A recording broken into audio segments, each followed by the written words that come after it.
We kick things off with a scene of despair and chaos as the monsters just decided to invade the world. People rallied together, fighting tooth and nail to protect what they loved, their home. Among these brave souls was our hero, Casselian Lawandian, who faced the threat with a fury worthy of an anime poster. Years passed with him piling up monsters and bodies without knowing what fear felt like. The blade in his hand was his only companion, until the day came when he had to take on Aaron's not-so-little brother. That dude was tough as nails. The battle was nothing short of brutal, but in the end, our hero showed who's boss and took that guy down. But like all good tragedies, in the aftermath of the fight, he also fell. However, fate, that sly trickster, had other plans. Lawandian's soul wandered through an endless void until it stumbled upon a human boy from a planet called Earth. The kid was named Su Dogan and looked like he was on the brink of death, clueless about how he got there. Before he made his final exit, he had one last request, but Lawandian cut him off, saying it wasn't the right time. Truth is, the guy just wanted to die in peace. He was fed up with life, having lost a ton of things, including his home and family. He failed in his last battle, but even so,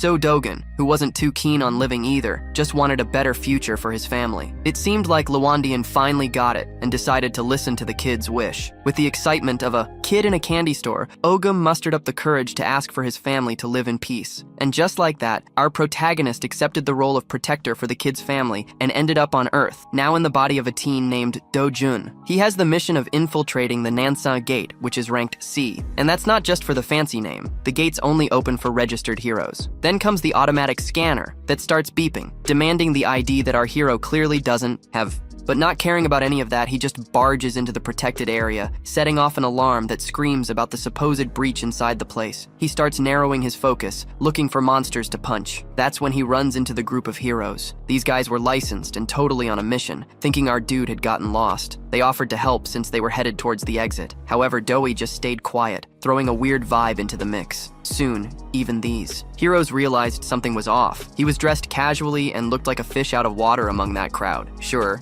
it's true that nowadays people dress pretty chill, but what's the deal with that backpack he's carrying? From what they can tell, he looks like just another clueless guy who got ditched by his group. But what's up with that? Doi finally opens up, acknowledging the suspicion and saying he was there all alone. No heroes in sight. The heroes sigh, getting where he's coming from. They've seen plenty of people get hyped to be heroes after watching a few TV commercials, but that kind of motivation can end in disaster if you jump in recklessly. First, you gotta get certified as a hero. Then you have to go through some serious training. Not to mention that this gate is rank C for a reason, right? If you're just starting out, you might want to go for a rank F gate. You know? After Doi's lecture, he makes it clear he doesn't need anyone's advice, especially not from them. The heroes are taken aback by the kid's blunt and cold response. They were just trying to help, and now everyone's a bit pissed, but the leader tells them to cool it. He doesn't want help? Fine, let him be. He'll learn the hard way. The leader's confident that the kid will find out just how brutal this place can be, way different from what TV shows. So, Doi soon encounters a giant troll staring him down,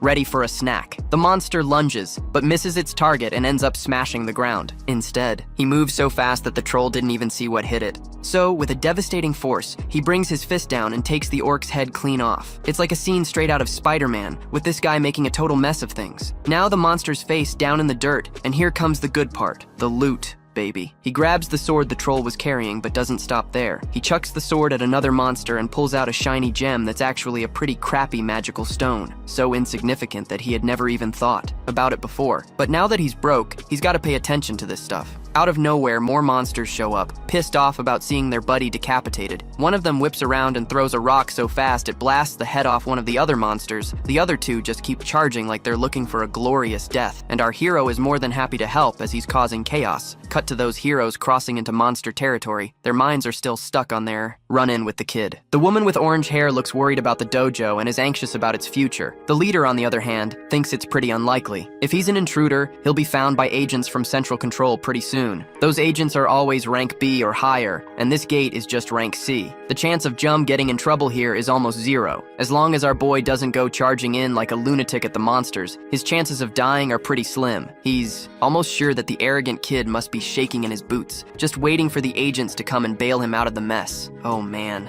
The story is basically the opposite of that, and our hero is the one literally making those punching bags tremble with fear. One punch and they're done, my friend. The dude is so fast they can't even touch him, let alone squish him. He shows up up right behind one idiot and delivers a kick so hard it literally obliterates the guy's head. Dude, with all these losers on the ground, he grabs one of the swords and starts harvesting those sweet magical gems. After a while, he finishes packing his bag and he's all set to leave. But honestly, he's pretty disappointed with today's hunt. It's basically dead weight in his bag, all those low-level gems. Then, out of nowhere, one of the agents finally spots him and alerts his partners before our guy can fully turn around. That suited guy is already giving him a serious look. First, they explain that they're from the gate control center and suggest he show them his hero registration card. If he's not registered, he's going to have to go with them to the control center. Man, our guy's not really comfortable with that, which just makes the suited guy even tenser and colder, insisting that he cooperate and follow the procedures. But the only response they get from our kid is an annoyed look plastered on his face. And all this drama is killing his vibe. But whatever, he just turns to walk away, and since words aren't doing anything, the suited guys start threatening him with handcuffs if he doesn't cooperate. Physical force could be used too if necessary. One of the more impatient guys tries to grab our boy's hand and threatens him with some pain if he doesn't cooperate. And what's worse, all the blame is going to fall on him. So it's better for everyone to settle this with words, not violence. But it looks like one of them is already fed up with this crap and grabs the poor guy's hand back. The poor suited guy feels a chill down his spine. The other two idiots whip out their magic-infused batons. Actually, they're level 4 magic staves, powerful enough to take down an orc. But those things don't have enough power to hurt our boy,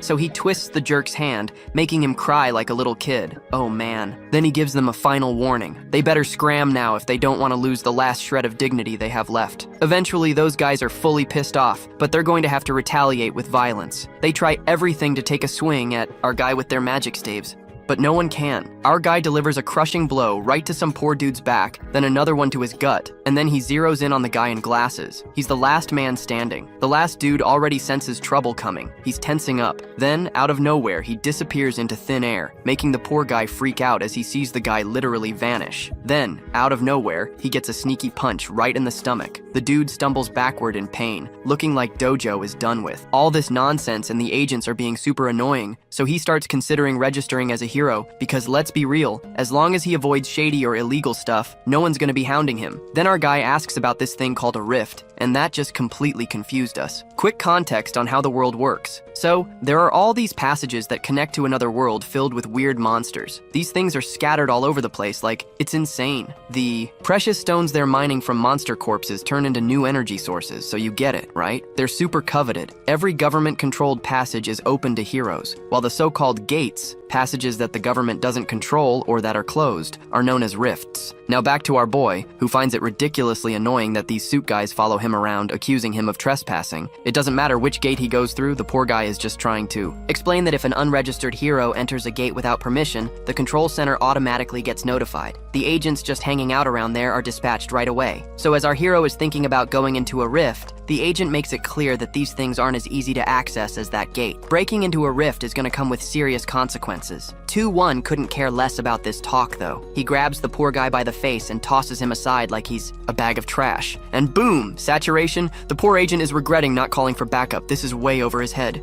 Before heading out, Does takes one last look at the downed agent, thinking about how weak this guy really is. The weakling seems to have a broken arm and is busy shouting threats, promising to get our guy and lock him up. The scene then shifts to a digital complex in Kazan, located in the Cheon district. This giant building is now known as the Heroes Complex. This is where all transactions involving magic stones or anything at the gates take place, and these days, this place is busier than ever. Does, our guy, is heading to a shop that buys and sells magic stones. As he walks in, he's greeted by a Gen Z dude, glued to his phone, scrolling through Reels and TikTok. When Does says he wants to sell some magic stones, the store owner immediately starts talking up his business, claiming this location offers the best prices in the country. He insists they're the best in all of Brazil, you know? Does slaps down all the low-grade gems, caked with monster blood on the counter, making the store owner look like he just got punched in the mouth. But he doesn't say a word and keeps the transaction going. While the stones are being processed, some folks in the shop ask Does if he wants a coffee. A little while later, he's sipping coffee casually carefully while the shop owner cleans the dirt and blood off the stones like it's just another chore. Shortly after, the guy starts calculating how much does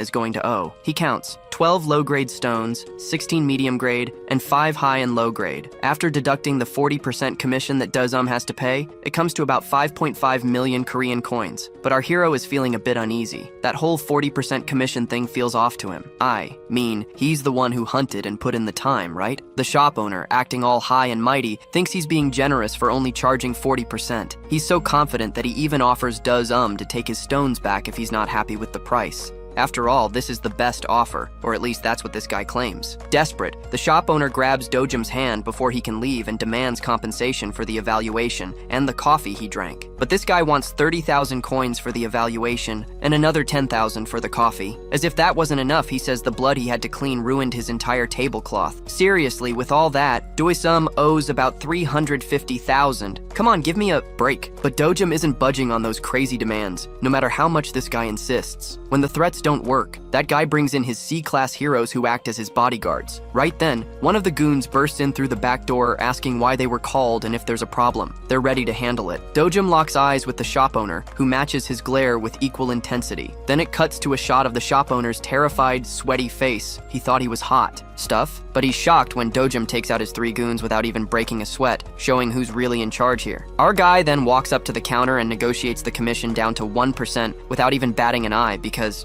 let's be real, when someone like Dois looks right into your soul, there's just no arguing. So with that, the deal is sealed. Dojum walks away with a fat stack of cash for the work he did, or rather, for the punches he threw outside. His grandma and sister are left in awe at the money. Grandma even doubts that Dojum's got real cash, but he quickly clears it up, saying the money came from a loan to a friend who started a cool business. But Grandma doesn't buy it. After all, this guy doesn't have many friends. Meanwhile, Doisum's sister is super excited about the wealth they just snagged. His brother, all affectionate, gives her a little pat and fuels her dreams of the luxurious life they're about to live, and the little girl jumps for joy, feeling rich as heck. Seeing her so happy, he feels like he's really fulfilling a promise he made one day. Remember what the guy who used to own this body said? He just wanted his grandma, half-sister, and young to be okay. That poor guy disappeared before Dojum could even say a word, and when he woke up, he realized he had become Dojum. Now, his mission was to make sure this little family lived safely and comfortably. To do that, he's thinking about buying a safer house in Korea, which is going to cost a whopping 110 billion. Making the money shouldn't be too hard, especially once he regains his original power. This world is pretty similar to the one he came from, the one that got blown up. The only major difference is that the creatures and gates here are way weaker than in the world he watched crumble. And for a guy who's been called the god of the sword, this place is just a sandbox. So far, he's only been fighting with about 10% of his original power. Suddenly, there's a knock at the door. The dude gets up and decides to answer it. When he opens the door, he faces 2 thugs outside. These guys are there to collect a debt, and Dojum owes 11,048,000. Looking closely, Dojum already knows these guys are loan sharks. Even if his debt was only 5 million, which was what he spent on Grandma's hospital bill, these creeps are charging outrageous interest, demanding 10 times the amount in no time at all. They already know he's making money from the gates, so they want him to cough up the cash since it's all documented. But the only payment these guys are getting is a punch, one that's going to shatter that big guy's jaw. That punch sends the thug flying, while his partner just stands there stunned at what he just witnessed. Then, 2-1 shoots a deadly look at the skinny guy, remembering that more than 9 million has already been paid. So,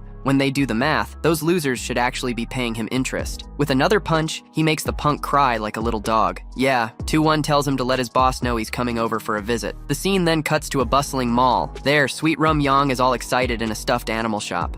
Dojin took her on a fantastic shopping spree. Today, she gets to pick whatever she wants, reminiscing about the original Dujun who brought her feelings back to life. The scene is beautiful, with Dujun treating Young with such care, even though she's his half-sister. He just wants to keep doing that, ensuring he pours all the love he can into this little girl. Finally, she picks out a stuffed animal she's been eyeing, a tiny, super cute bunny. She selects it carefully, trying not to be too extravagant. But of course, Dojin decides to get her a much bigger stuffed animal instead. He doesn't want her to hold back at all. It's her day, and she can choose whatever her heart desires without even thinking about the money. Then they indulge in some good food while enjoying their meal. An unfamiliar voice suddenly calls out our hero's name. It's a middle-aged woman, followed by a bunch of guards. This chubby woman seems to be another loudmouth who loves to take jabs at our guy, just like his mother who brought him into this world. Naturally, these sharp comments infuriate our hero more than anything, while the little girl is completely clueless about who this woman is, or why she's talking smack about her so casually. The woman quickly focuses her attention on the girl and asks her name. The girl introduces herself as LaRue Yang, which makes the woman realize she's Dojun's sister. Out of habit, she throws a jab at the girl's clothes,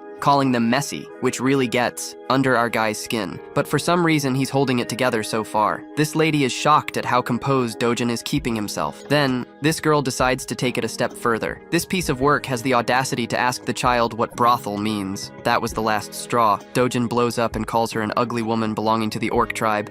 The woman's eyes go wide and her mind goes blank as she's caught off guard. Right now, we need to give a bit more background to understand why Dojo is only tolerating this woman up to a certain point. Wise Dojo was born as an illegitimate son and grew up in poverty. At the tender age of 7, his mother passed away, and he barely made it to his father's house. With his father marrying a new woman, he was shunned by everyone. The situation only got worse when his father's legitimate wife gave birth to a child, and both of them were completely ignored. Things got so bad that he was kicked out of the very house he lived in, so he ended up living with his half-sister at his grandmother's place. While our protagonist reflects, he feels pity for Duan, who had to endure all of this, and still tried to keep a smile on his face, as if there wasn't any pain in his life. But now he wants to change everything. It looks like this woman is his half-sister, which explains why he's been trying to hold back, but he can't take it anymore. He remembers how he shared a roof with this orc woman, who is just so disgusting. She's also really stupid, making brutal comments about how she's a failure and has an inferiority complex. That's the only reason he projects his insecurities onto others. Everyone at the mall is watching them as if they're the center of attention. The orc woman is totally annoyed and about to lose her mind, but then Duan's stepmother walks in. Seeing her mother, the orc woman rushes over to her like a whiny puppy, complaining that this boy has insulted her with words. But the mother gets irritated at the sight of her daughter whining and shoots her a cold look. Then she turns her attention to our boy and greets him with all the grace she can muster. She invites him back home to have a little fun, but Dojo knows full well that his stepmother is fake. After all, she's the one who caused the most misery and unrest. At 12 years old, the woman keeps reminding him of a bunch of things he never wanted to remember, triggering his PTSD.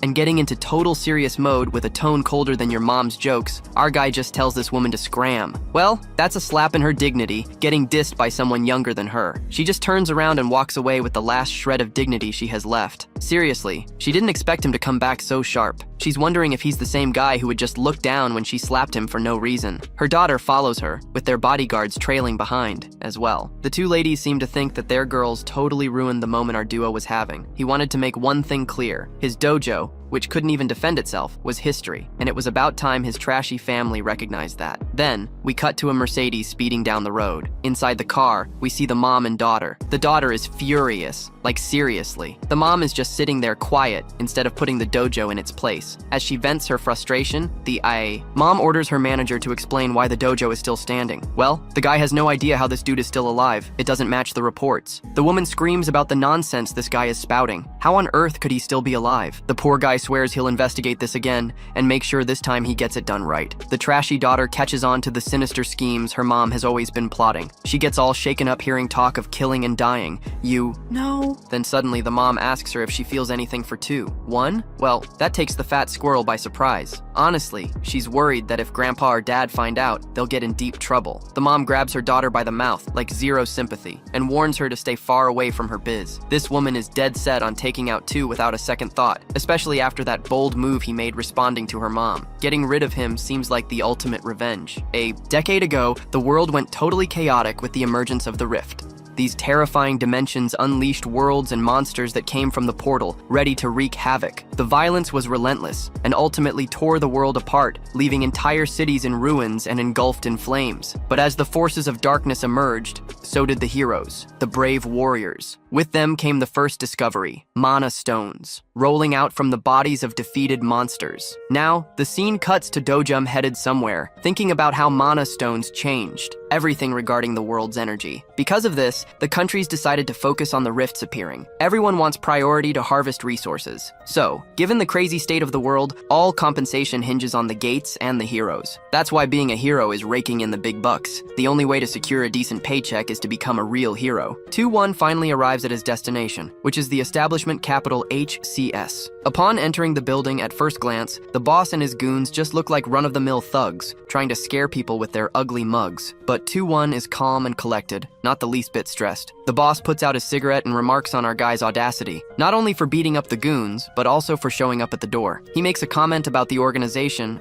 saying that it was actually 2-1 who suffered a big loss. The boss finds this ridiculous and demands an explanation from our kid. Dojim says that actually, he came to collect the compensation he deserves because, deep down, he's been through a lot of stress, both physical and mental, thanks to those guys. Then, hearing Dojim's serious words, the boss notices something's changed in the kid. It's clear he's no longer the pushover he used to be. Because of all this, the boss suspects that Dojim must have awakened something through his experiences in the rift. Even knowing this, the guy stays arrogant, complaining that Dojim's newfound confidence is going to be his downfall. The hypocrite calls our kid excessively confident, and, to buy more time, he brings in a bunch of sour-faced thugs to intimidate. 2-1, of course. He can gather all the strength he wants, but when it comes to facing the god of the sword, those guys are just bugs. The funniest part is that the human thinks his dojin is nothing more than a D-class hero, that his organization is gonna stomp someone as weak as that. Meanwhile, Dojin is just chilling on the couch in the background, stared at by 5 guys without even flinching. He tells the boss to sit back down. The boss is like, "Wait, what?" with a calm expression, still surprised that Dojin is still talking, and claims it's not over yet. Upon hearing this, one of the goons decides it's time to challenge Dojin in a playful way. Our guy takes off his glasses, adding to the confusion, and then, bam, he throws a Mike Tyson-level haymaker right to the guy's face. The dude gets launched from the impact, leaving his friend speechless. But it doesn't stop there because the beatdown spills over to everyone. While Dojin takes down another goon, he makes sure to point out a few things. He mentions some shady business from the boss and spills everything he knows about the fake identity scheme. After landing another hit, he tells the boss he's looking to register a hero identity so he can cash in. Dodging an attack from the last thug, Dojin hits back with triple the love and puts everyone to sleep. His special routine works 100% of the time. Dojin keeps laying down his demands. He needs an identification that won't land him in trouble. Later, the boss is in shock. Our guy remembers he's only got 1 day to forge that identity. Some of the guys didn't even get involved, which is a huge compliment, because they're the type of NPCs that would challenge even God. The boss is nearly crapping himself as he tries to gauge the level of 2-1. At least this guy seems to be B-class. And the human is so lost in thought that he happily accepts the job. Finally, our hero Dojun grabs the boss's shoulder in a polite way, but the look on his face says it all, like, "I'm here to collect you." He wants to know if his stepmother Hongreju ordered an attack against him.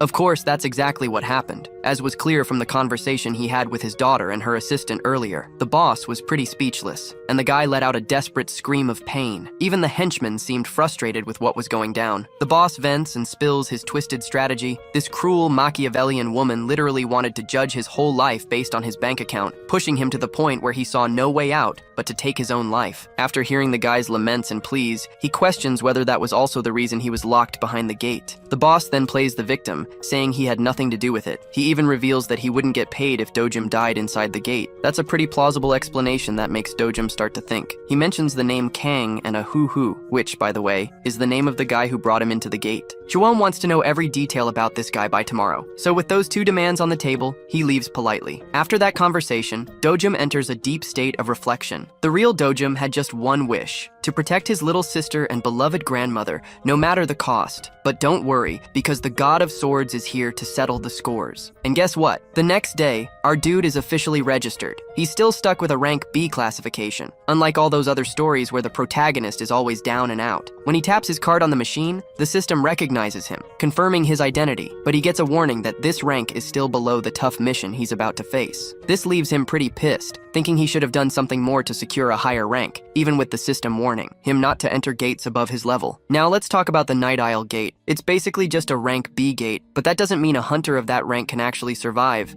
Heroes are always advised to stay a rank above the gate for safety. Anyway, that dungeon is rank D, so it's pretty spread out, and hunting solo is going to be tough. But the good news is, it's got tunnels. so it won't be too complicated to hunt here. But for our guy, the words risk and danger don't even exist in his vocabulary. What might happen is that he faces a swarm of monsters in tight tunnels. 2. One smiles as the first opponent, a giant snake with a creepy purple scale. For most heroes, this would send them into a total panic. But for him, it's just a good luck sign as he gears up to start the fight. Oh, and just a heads up, the snake has plenty of friends, and their tongues remind me of something out of Harlequin. They try to attack, but it's all pointless because our guy is a killing machine, ripping out and collecting mana stones. The killer black viper is a monster with paralysis poison that drops anyone with the slightest touch. So, 2. One launches forward, like a missile, and lands a crushing blow. Before long, he's already dismembering the creature, leaving a river of blood in his wake. With that creature down on the floor, Dojin checks his gear. The gloves he bought are holding up against the poison just fine, and they only cost 300 grand. Back to the hunt, Dojin focuses on 4 more ugly, limbless lizards, exploding their heads with brutal speed, and more blood sprays until the lizards are sent off to the great beyond. 2 of them join the others, trying to find magic stones, ripping them from the monsters' bodies, but to their disappointment, no sign of magic stones. That's just how the world works, with those monsters having only a 3% drop rate for mana stones. So, he's going to need to hunt hundreds of these to get anything good. As he continues on his path, he runs into this old bonehead. You might think it's the boss, but Dojin has a different idea and asks the giant snake if it's the boss monster. Dojin thinks this is a good move since the big guy showed up, so you don't have to worry about getting lost anymore. Jumping into an all-out attack, he plans to wrap this up fast and head home, but then the unexpected happens. Even though he throws a brutal punch, it barely phases the creature at all. The human just got a tattoo on his forehead while in midair, and with no chance to dodge, the monster slams him into the wall with its tail. He ends up crashing to the ground, feeling like he just got zapped with the force of the boss monster. The creature shows off its venomous fangs and sways like it's ready for a feast. It tries to bite him, but luckily our hero dodges its attempt using the momentum from his evasive move. He counters with a powerful punch, hitting the creature's body and causing more cracks in its tough shell. After that second hit, one thing became clear to him. The boss monster has an incredibly resilient exterior, making this fight way tougher than against any other snakes he's taken down before. Its hide is so tough that he can't break through with a single strike. This flips the situation, forcing our hero to rethink his battle strategy. In his original strength, the sword god would wipe the floor with this beast, but suddenly, something catches his eye. It's the sword of the warrior who lost his life fighting the boss. And now you'll understand why he's called the sword god and not the fist god. Even though the weapon's pretty beat up from the battle, he grabs the sword, believing that a sword only shines as bright as its wielder. With this thought in mind, and the blade ready in hand, he charges at the monstrous serpent. That creature springs at him once more, launching itself with insane speed. Our hero leaps high into the air, swinging as if the creature should feel honored he's going all out to kill it with a sword. Even though the sword's in rough shape, he gets pumped and lands so many cuts that he leaves the serpent's body emptied.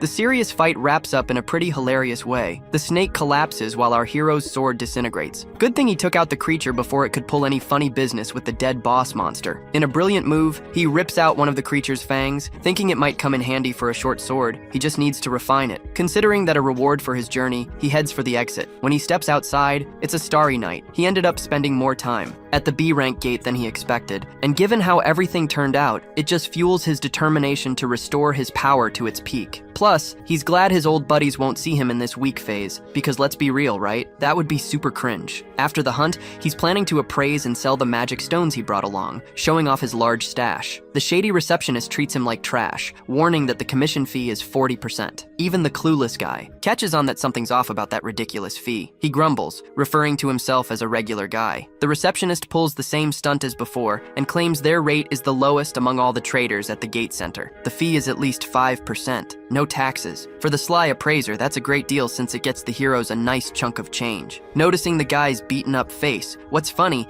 is that he still repeats the same old spiel even after getting wrecked. So, disguised human says a psycho wiped out his guards before leaving him like this. One guy thinks it's the receptionist's fault for keeping C-rank guards on deck, because let's face it, rank isn't everything. Skill counts too. The rank is actually a false representation of someone's abilities, just updated to keep up appearances. Even though the guy is dropping some valuable advice, the receptionist just wants the hero to shut up and get out already. and that's exactly what he does. He offers to help the receptionist in case he needs anything. As he leaves, our guy walks right past the receptionist, looking colder than ice when he catches a glimpse of her. The receptionist feels a rush of fear. She points to two guys, one shouting that he's the psycho who made a mess, freaking out while trying to stare them down. Our hero is actually pretty impressed. He notices the receptionist's skinny frame compared to his height, but the fact that he just took down some guards has the receptionist on guard, asking if he's trouble. But one thing I like about this dude is he doesn't get offended over any silly stuff. He thinks Dojo is misusing his powers as a hero and letting himself be intimidated. Now and then, the receptionist is enjoying the scene, knowing this guy is a hardened hero with 7 years under his belt. If anything goes down here, this dude has plenty of connections he can call in, throwing the name of two without a second thought. Our hero turns around and just walks away, which only makes the receptionist feel insulted because it seems like the guy's being a jerk. Dois asks if the receptionist wants to get back at him. Seeing this, the veteran hero feels provoked. However, being the responsible hero he is, he knows it's not worth it to fight other heroes since it usually ends in deaths. Remembering that, he relaxes and turns his back, leaving the receptionist speechless. Dois turns to the evaluator and asks if he has any problems to sort out. Before the guy could respond, he throws a bag full of magic stones for him to evaluate in exchange for cash. These precious babies are all high-grade magic stones, raising the question of who this guy is in the receptionist's mind, calculating their worth to be around 150 million. At first glance, that seems like a lot, but for Dojo, it's pocket change for a day out hunting. He loses the cash, but the receptionist remembers the commission he needs to calculate first, which probably makes our hero look pretty spooked. So, with just a 1% fee on the small deal, our hero finally chills out and tells the guy to take it easy with the rest of the cash. But, meanwhile, in the hilarious evaluator's mind, he's itching to smack this guy for his audacity. Speaking of which, the receptionist is already warning that he needs upper management's approval to release such a crazy bill. Without wasting any time, Juon demands that he go get that approval right now. So, the guy quickly calls his boss, whispering about everything going down. But before he can negotiate a softer deal, Juon snatches the phone from his hand and goes straight to the boss, asking him to hurry up with the cash. The boss agrees to release the money but just asks for the phone back. When Juon hands the phone back, he accidentally smashes it against the wall. Oops. My bad, bro. The employee is in agony seeing his phone broken and shattered, while Juon tells him to get the cash ready quickly since everything's good now. The receptionist complies and starts preparing several bags full of cash. In the end, the guy feels like crap for being forced into this situation. 10 minutes later, causing a fuss, the boss storms into the store angry because the employee isn't answering the phone. The funny part is the receptionist gives up and decides to embrace his firing. The boss then sees the shattered phone against the wall and immediately realizes things didn't go well. He grabs the phone and calls Juju, asking her to come quickly. Ju-young, on her part, is a young celebrity with pink-purple hair. She's so fierce that people call her Ju-young and treat her like a real star.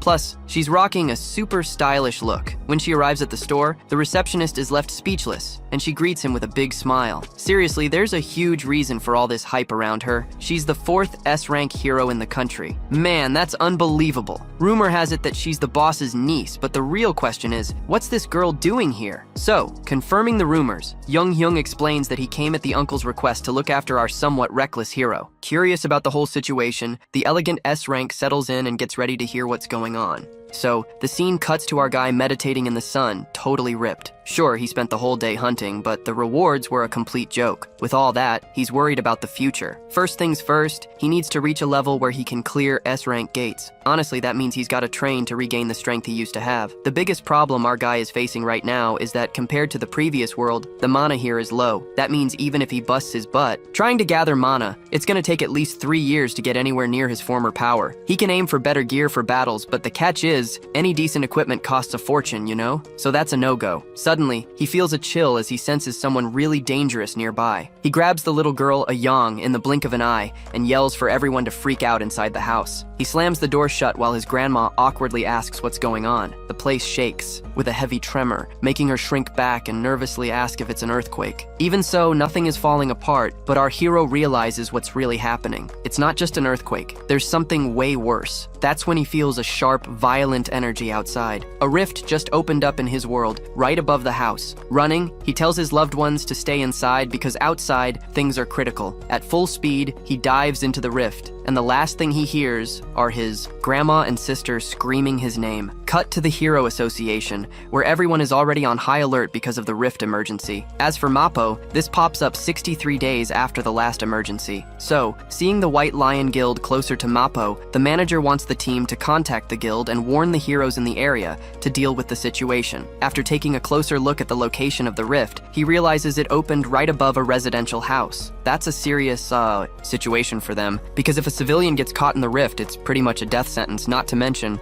the rift isn't going to let anyone else in, and if the people inside die in 10 days, they're sending a wave of monsters that will wreak havoc and destruction in the area. The monster wave will be so uncontrollable that the place will be completely unsafe. The manager is curious about who the crazy person was that went into the rift, and they soon find out it was their dojo's resident. According to his grandmother, he jumped into the rift to protect his family, so with that info, everyone kind of thinks he's not really a hero. This complicates things a lot because the chances of a civilian making it back from the rift are almost non-existent. People are panicking, but also feel helpless since there's nothing they can do. Then it cuts to the stepmom of Duajon, totally furious when she hears about his new awakening. She can hardly believe it. Her assistant reports that even without being registered in the Hero Association, they came to check on him and confirmed he's an awakened from the last incident at the gate. That frustrates her because Kang-chi was supposed to finish the job, but instead, he just made the target stronger. Going completely off the rails, she slams her hand on the table, asking why the hell. They couldn't just kill this guy. Her anger only builds when she finds out they also got paid for the botched job. Filled with frustration, she starts yelling at the manager, sending a direct message to Kang Shirohu, and warns that if he doesn't take care of Dojum personally, he's going to have to deal with him and pay 10 times what he owes. Her assistant suggests they might not even need him anymore since they discovered a new rift right above Dojum's house. After confirming that Dojum jumped into the rift, it's clear his mission's over. Then, Hong Riju even smiles at the news. Finally, a bit of peace for her, but I don't think so. She relaxes, and for the first time, she looks normal. Now, she tells her assistant to assess the situation until more information comes in. Meanwhile, our hero has just landed in the rift dimension and finds himself in a forest, the same one where he used to be happy in his youth.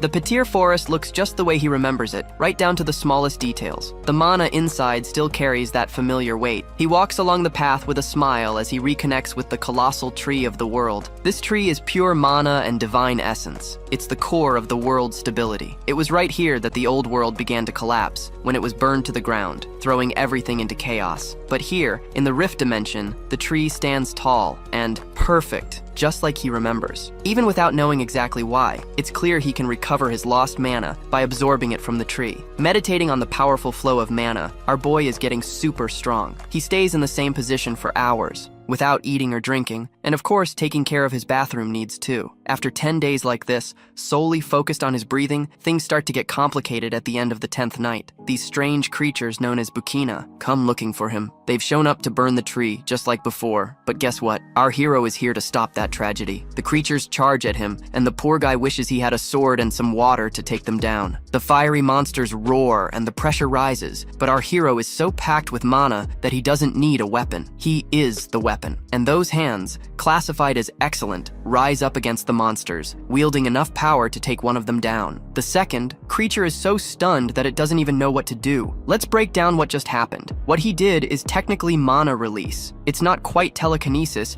it's a bursting attack that uses pure mana like a slap in the face. He hasn't done it like this in ages. He had been all drained of mana. But hold on, the mouthy creatures aren't done yet. They launch a counterattack, firing energy blasts. The explosions come rushing at our warrior, who seems like the strongest guy in the world, and his mana is so potent that it shields him from any damage. Full of mana, he charges at the creatures. And now he's claiming he's defending the world tree, and with that, he's ready to have some fun, putting into practice what he's learned. The creatures launch another attack, but he grabs 2 of them and shuts their mouths. That charges up his ability, and it explodes in their mouths, resulting in roasted meat flying everywhere. The creature bodies drop, leaving behind precious magical stones. But that's just the beginning. There's a lot more to come. 2 is living the dream, grinning as he unlocks the ability called Eternal Ember. After taking down those monsters with a smile, he starts slicing through enemies, smashing them and collecting tons of mana stones. The slaughter feels like a walk in the park, and he wipes them all out at once. hitting the jackpot with how many stones he's got. Among them, he finds a shiny coin or a seed that gleams in gold. That's the eternal ember, right there in the palm of his hand. Now he feels like he's regaining control of his power, crushes the chip, and unleashes his flames. The way he's handling the ember is kind of like a chill Sukuna. Normally, he should keep collecting mana from the world tree, but he's already hit the max absorption limit. So, the alternative is to absorb the ember, turning all his mana into fire mana,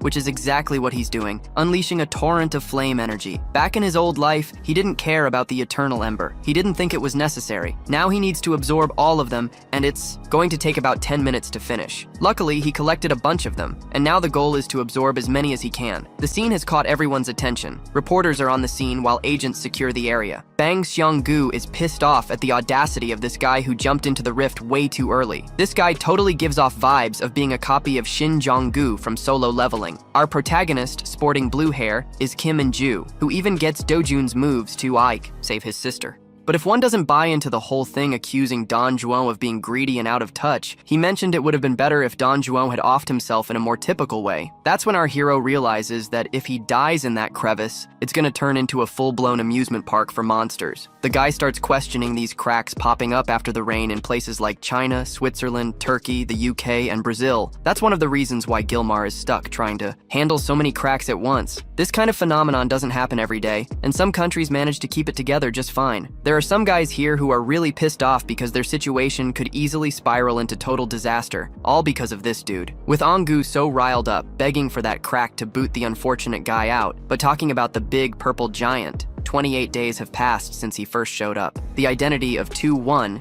is still under wraps for privacy reasons, but for now, they're just calling him the regular person. Meanwhile, the rest of the world doesn't even know who 2-1 is. The head of the money lending organization is starting to connect the dots. His assistant even confirms the report to see if his involvement is legit. Kim Myung-gi-tae is there, being the right-hand man to President Wang Shang, his obi, and he's super curious about what the chances are of Dojo making it out alive. The assistant is almost sure that the regular person has less than a 1% chance of surviving, but the mere thought of Dojo being treated like a regular guy brings a playful smile to this dude's face. Man, that's the same person. That so-called regular person literally put his men in the hospital bed. They're overestimating the skills of the only civilian who went into the crack. And now, Shang-Chi is also wanting to know what the chances are for someone to survive as an awakened individual. Even Shang-Chi admits that fighting skills aren't the same as survival skills. Seobi wants to protect Dujun's family, but not for noble reasons, you know? This greedy guy is actually thinking about selling the organs of the family members if he doesn't come back. And if he does come back, he'll blame Dujun for the debt he's taken on for taking care of them. He's the perfect embodiment of a leech. Then it cuts to the mesmerizing world tree. Here, our boy is speeding through his training arc, his body now brimming with mana. He's so focused he doesn't even realize how much time has passed,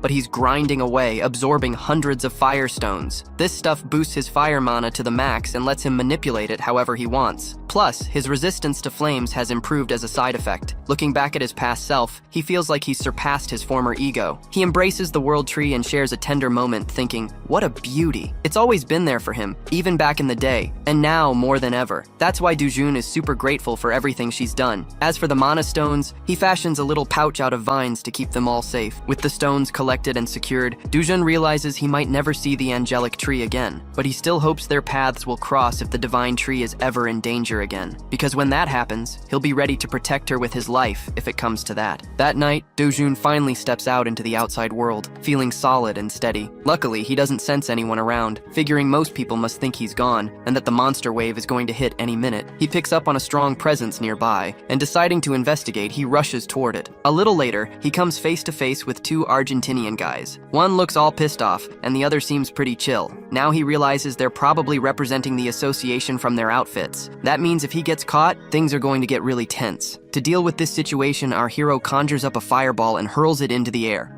Like a bomber, this thing blasts through the building and blows everything up, all with a bang that's gonna make some noise. Rui, if he's a Gugu, goes into total alert mode when he hears the explosion, realizing it's fire. The two decide they're after the one responsible. There, they run into a crowd in panic. What the hell's going on here? In the middle of this chaos, our guy is just in awe of his firepower. So far, his aim has been on point, so this is gonna do wonders in the memory of his, old buddy Chusuke. He wonders if the wizard would be impressed with his current level of flames because, Chusuke was known as the strongest fire wizard on the continent. They had a solid bond, right? Then suddenly the sharp senses of a dumb go off, and he starts looking at the rift, noticing it's acting weird, and right before his eyes, it vanishes into the mist. The two agents rush over to see what's happening. When they arrive, they can't believe the rift is gone, disconnected from his world. Meanwhile, our guy is on his way to the next destination, totally chill about it. By morning, the news had spread like wildfire. The rift that had been open in Mapu for a month finally disappeared. It was announced that the rift vanished 29 days after the 2-1 entered, proving that the Hero Association was completely wrong to freak out over the monster wave. Plus, they have to deal with a fire that started just as the rift disappeared at a junkyard. Now, this led most people to believe that the 2-1 is dead, with no idea of what's really going on. Our guy is there, hiding, watching everyone argue about the kid's life and death. To him, the whole rift disappearance thing is a heartbreak, man. He feels crushed that he can't talk to the World Tree anymore. Without being able to protect the World Tree, he realizes there's still one thing he can safeguard. Then, the scene cuts back to HCS, the capital, where the idiots are partying, celebrating the death of the 2-1.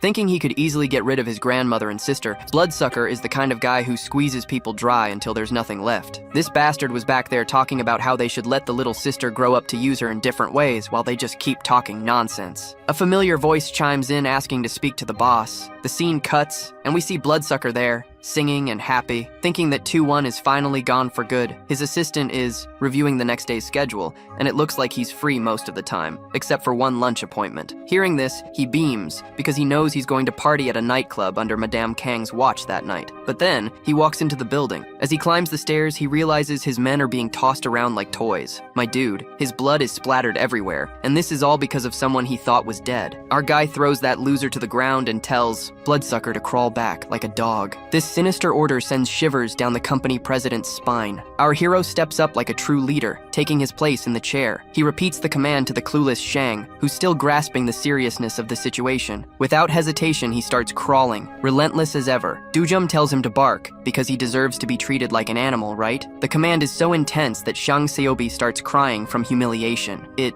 only takes him a second to manage a bark, but our guy isn't anywhere near satisfied. He personally makes sure this bastard will bark several times for everyone to hear. The president is being reduced to less than human, just like how he treated others. Joel points out that channels like him only pretend to be obedient until they find a chance to stab you in the back. Bloodsucker, begging, is trying to set the stage to be a loyal dog if necessary, but 2-1 is already fed up and slaps the bastard hard across the face.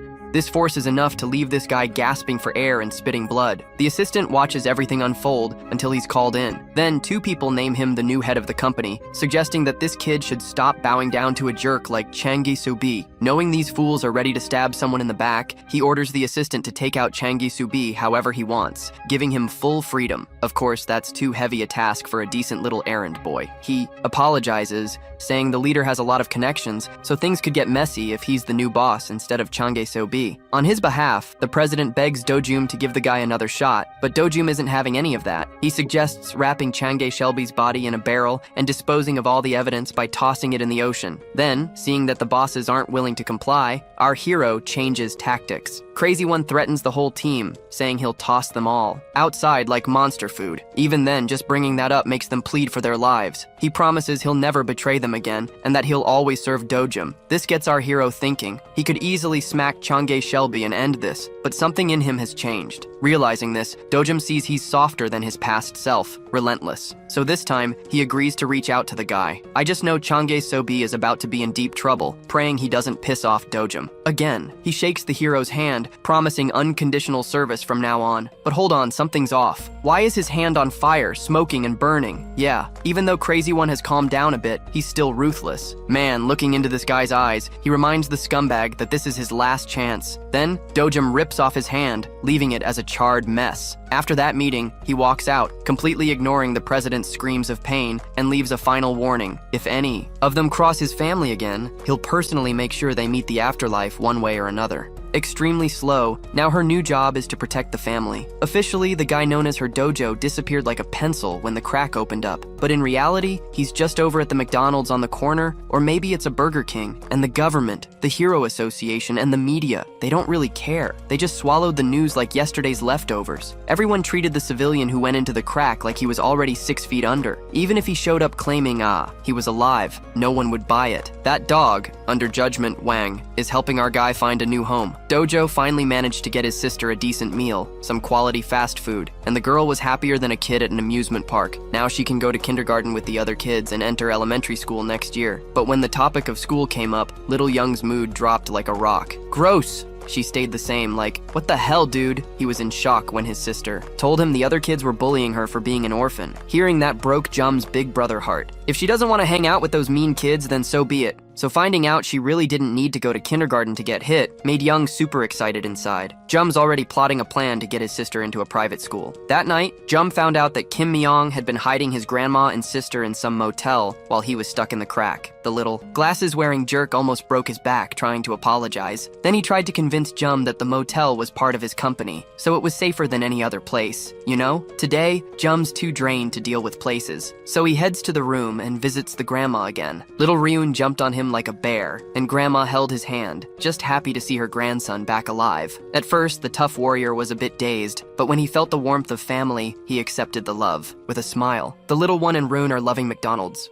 So the family's been devouring tons of fast food over there. Today, he was asking about his brother's super tough gig as a hero. When he asked if he liked being a hero, Young casually responded that it's not all that great for heroes to be strong and stylish because they live in constant danger, facing horrifying monsters. Sometimes they even end up dying. The little girl and her brother just want him to stick around with their grandma and her for a long while. The brother is so used to his daily routine that having someone worry about him is totally new. Back in the cruel past, he was the last human standing. He fought against monsters and creatures that were straight out of his wildest dreams, and along the way, he lost a lot. Now, with a second chance in a different world, something worth fighting for has popped up next to him. Feelings he thought he'd forgotten are coming back to life. In this world, who knows, maybe he can finally find happiness, or at least he can live a quiet life filled with love. While he's feeling all warm and fuzzy inside, the Hero Association of Korea is like a pressure cooker, about to blow. The big boss of the Korean Hero Association is super stressed about the latest rift situation. Their best guys went out to investigate, but didn't find anything new. Feeling iffy about the state of the territory is leaving the boss pretty confused. Isn't it crazy to think that the rift that disappeared could pop back up at any moment? His assistant is trying to nod along with his thoughts. He's worried about uncertainties, but at least he thinks no one got hurt. Tai Wang is like one of the 100 most respected and brave heroes in the world. If he wanted to, he could get elected with the highest number of votes in history for president, but thankfully, he's not interested in leading the nation or being rich. What he really wants is the safety of the people. In other words, this guy is the real deal. Even if it takes time, he wants the investigation to dig deeper, covering the entire area around the rift. The residents there have already agreed to sell their properties to the association,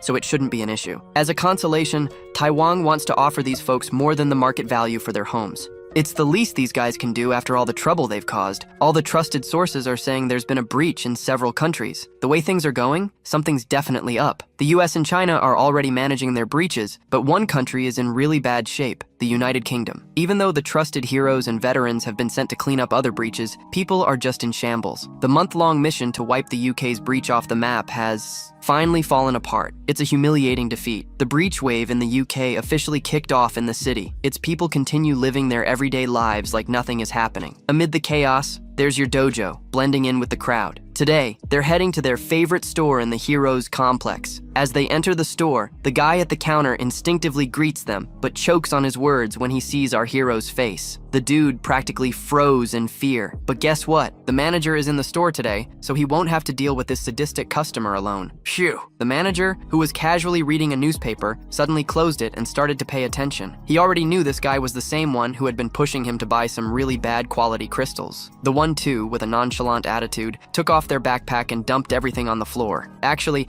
it's probably good the manager is here to help speed up the sale of those magical crystals. The manager continued waiting for the other batch of poor quality crystals to scatter across the floor. How clever. He definitely wasn't interested in such a small deal, right? What he really wanted was something much grander. On the flip side, the one too isn't a fan of being sent away. The manager, like any reasonable human being, can't allow that. Just accepting a 1% cut would be way better if the kid would just just leave. My dude, the 1-2, declared that refusing to do business with him would be a mistake. Just wait. The manager would regret it, but in his typical disdainful manner, he kept telling the kid to leave. Get out! Without even glancing at the bag. That was the last warning he was going to give. Before things went completely south in response to that hostility, Dojon kicked the backpack down, spilling everything inside it. The two of them, being experienced crystal traders, immediately recognized the properties of those rocks. Honestly, that bag was packed with magical hero crystals and a pair of scissors worth way more than you'd imagine. This sly guy had an inkling that those beauties were quite valuable. He knew he had premium material on his hands. Check this out. The hero's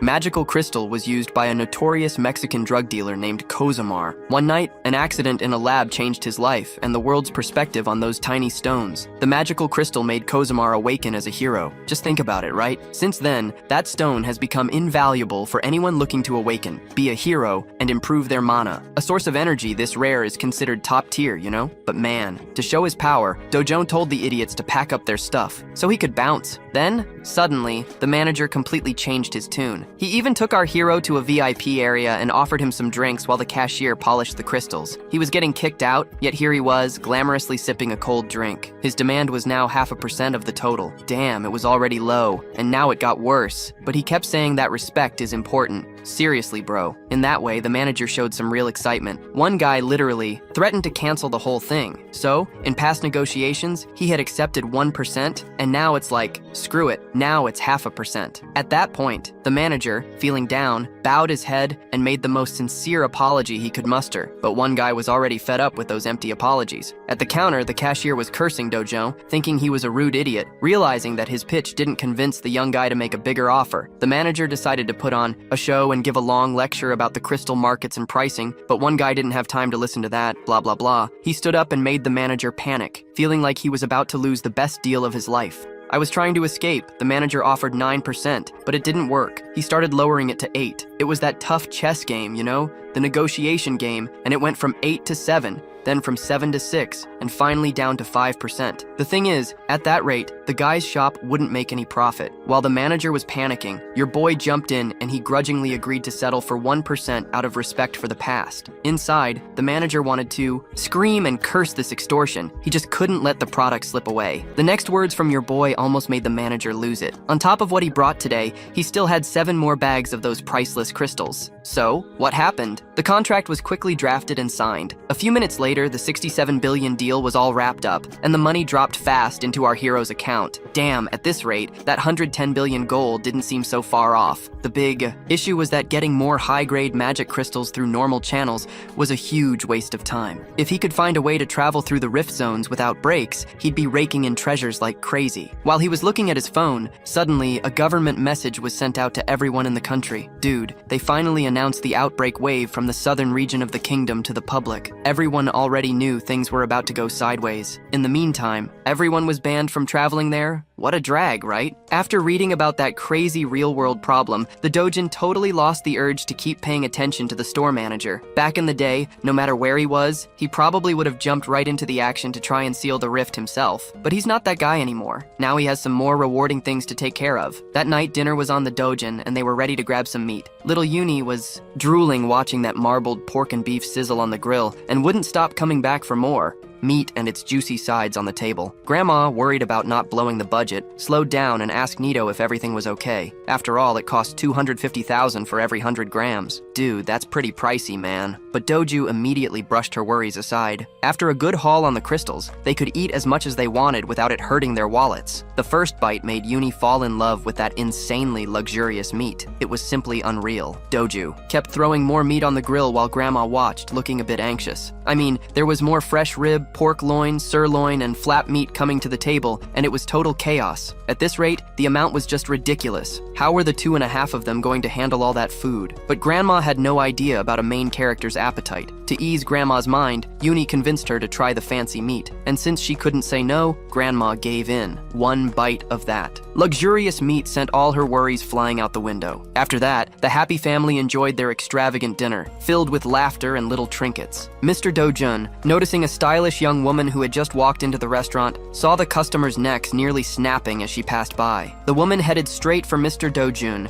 grabbing his attention. She just wanted to chat with him, nothing more. Before she could explain what was up, Do-jun woke up, annoyed that she interrupted the family vibe. If she wanted to say anything, she'd have to come back when the fancy meal was over. A guy named Jang Young pulled out a business card, thinking her name would change the vibe, but to her dismay, Do-jun just kept grilling and devouring everything. That's how the renowned S-rank hunter swallowed her pride and patiently waited in the waiting area. Like a star sitting among ordinary folks, it was clear she would be the center of attention. Men and women were looking on excitedly at the woman who embodied pure heroism. She wasn't just ranked 4th among the national S-class heroes, many would even place her among the 10 most beautiful women in the world. Everyone there was thinking the same thing. What the hell is taking R1 so long? She was ignoring the chaos around her, recalling previous intentions. As far as she knew, her Do-jun had entered the gate 2 months ago and came back alive from the ordeal, and now he was suspected of having awakened. He had been presumed dead in the map fissure incident, but there he was, alive and having dinner with his family, and he seemed to be doing pretty well financially, right? Besides all the nonsensical dramas, a sharp look from the kid put her on high alert. A guy who just awakened couldn't possibly be rank S in under 2 months, could he? Even the oil magnate who shoved cash into magic stones took around 5 months. Rationalizing, what was Do-jun thinking about Young? He must have some hidden special ability. Finally, Do-jun, Grandma, and little Uni filled their bellies and became a bit happier. Near the exit, Young decided to approach to have a chat with the mysterious young man, but just as she was about to say something, a group stormed into the restaurant with an air of superiority. Do-jun's eyes sharpened like a knife at the sight of the man who had arrived. That damn guy with a smug face. He never expected to see Seok Do-jun alive and well after the whole deadly gate incident. It was none other than the lunatic Kang Chiu. The guy seemed to enjoy Do-jun's presence, almost like a cockroach. He even recognized the binder with just a glance. In the middle of the restaurant, the tension rose and silence fell over the place. Do-jun decided to ignore the jerk's shallow insults and called for Jurian. Well, Chiu was taken aback seeing a rank S hero chatting with a cockroach. Do-jun asked her to take care of the family for a bit. He just wanted her to call a taxi for them to go home.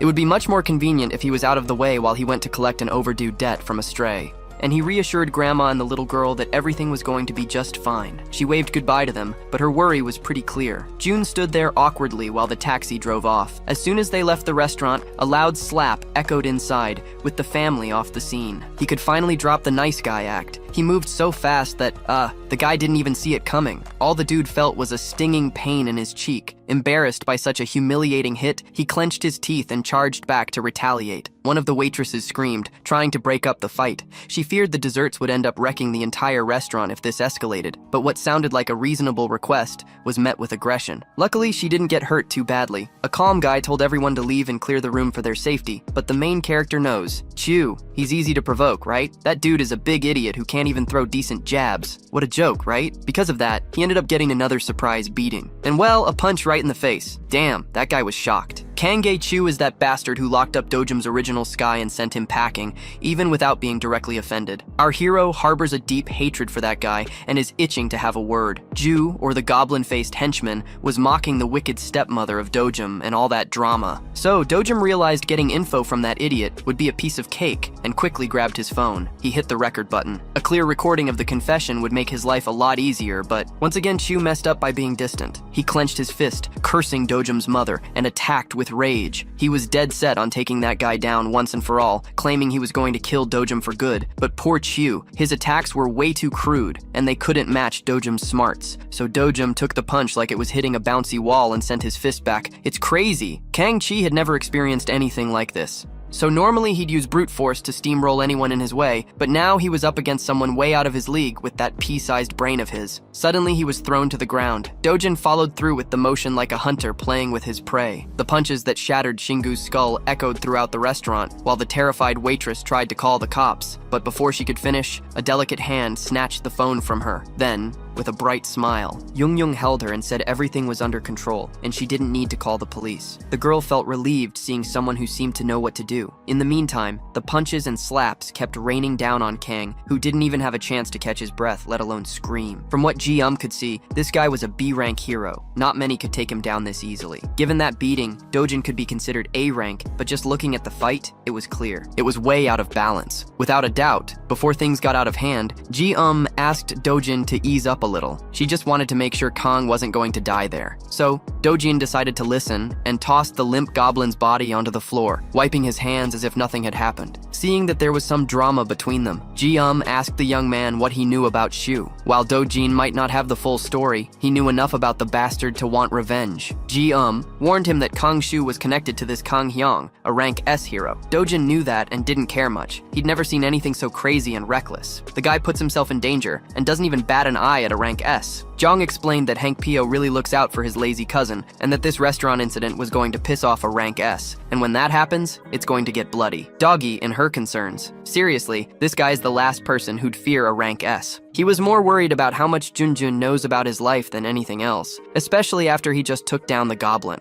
The anger flared up as he went after the S rank, and the young woman stared back firmly. It's a young, not some pushover. A simple glance won't shake her. Changing the subject, she apologized for barging in and showed him her schedule. Her uncle had asked her to come and have a chat with him. Once she learned about the magical crystal stash he had sold, she wanted the rest. She was ready to buy everything he had at any price. Dojin warned it wouldn't be cheap, right? That guy has a ton of, treasure stashed away. She was confident the goods from an S rank were beyond anyone's wildest dreams. If he took care of it, he wouldn't oppose selling that info. There's just one condition for negotiation. Nothing crazy, just a little favor since it's someone as famous as Haeyong. Then the scene cuts to another part of the city, where the sound of bottles smashing and fights breaking out can be heard. The wicked stepmother started screaming upon hearing news about the son she thought was dead. People were losing their minds. She was convinced the kid was a goner, but now she's hearing that Dujun survived like some kind of cockroach. Look at that bald guy. He's going down for sure. Is there even a boss like that? It must be a joke. You can't blame this guy since they don't have much info. Even the Heroes Association believed Lodogim was dead. The stepmother wants action, not excuses. She wants him to do something. And to make matters worse, she got news about the meerkat that Kangxi took from Dujun. Now it's safe to say that Dujun knows exactly who tried to kill him. Hearing that she could be complicated, the wicked stepmother swallowed hard and nearly trembled in fear. But you better believe she's not afraid of two. What has her more worried is how things will play out when her husband or father finds out about her dealings. She could cover it all up, but man, if the media catches wind of this, the group's stocks will plummet like a rock. So she's already had her people intercept the media without wasting a moment. If they slip up, Group T and Group W will cut all deals and promotions right away. And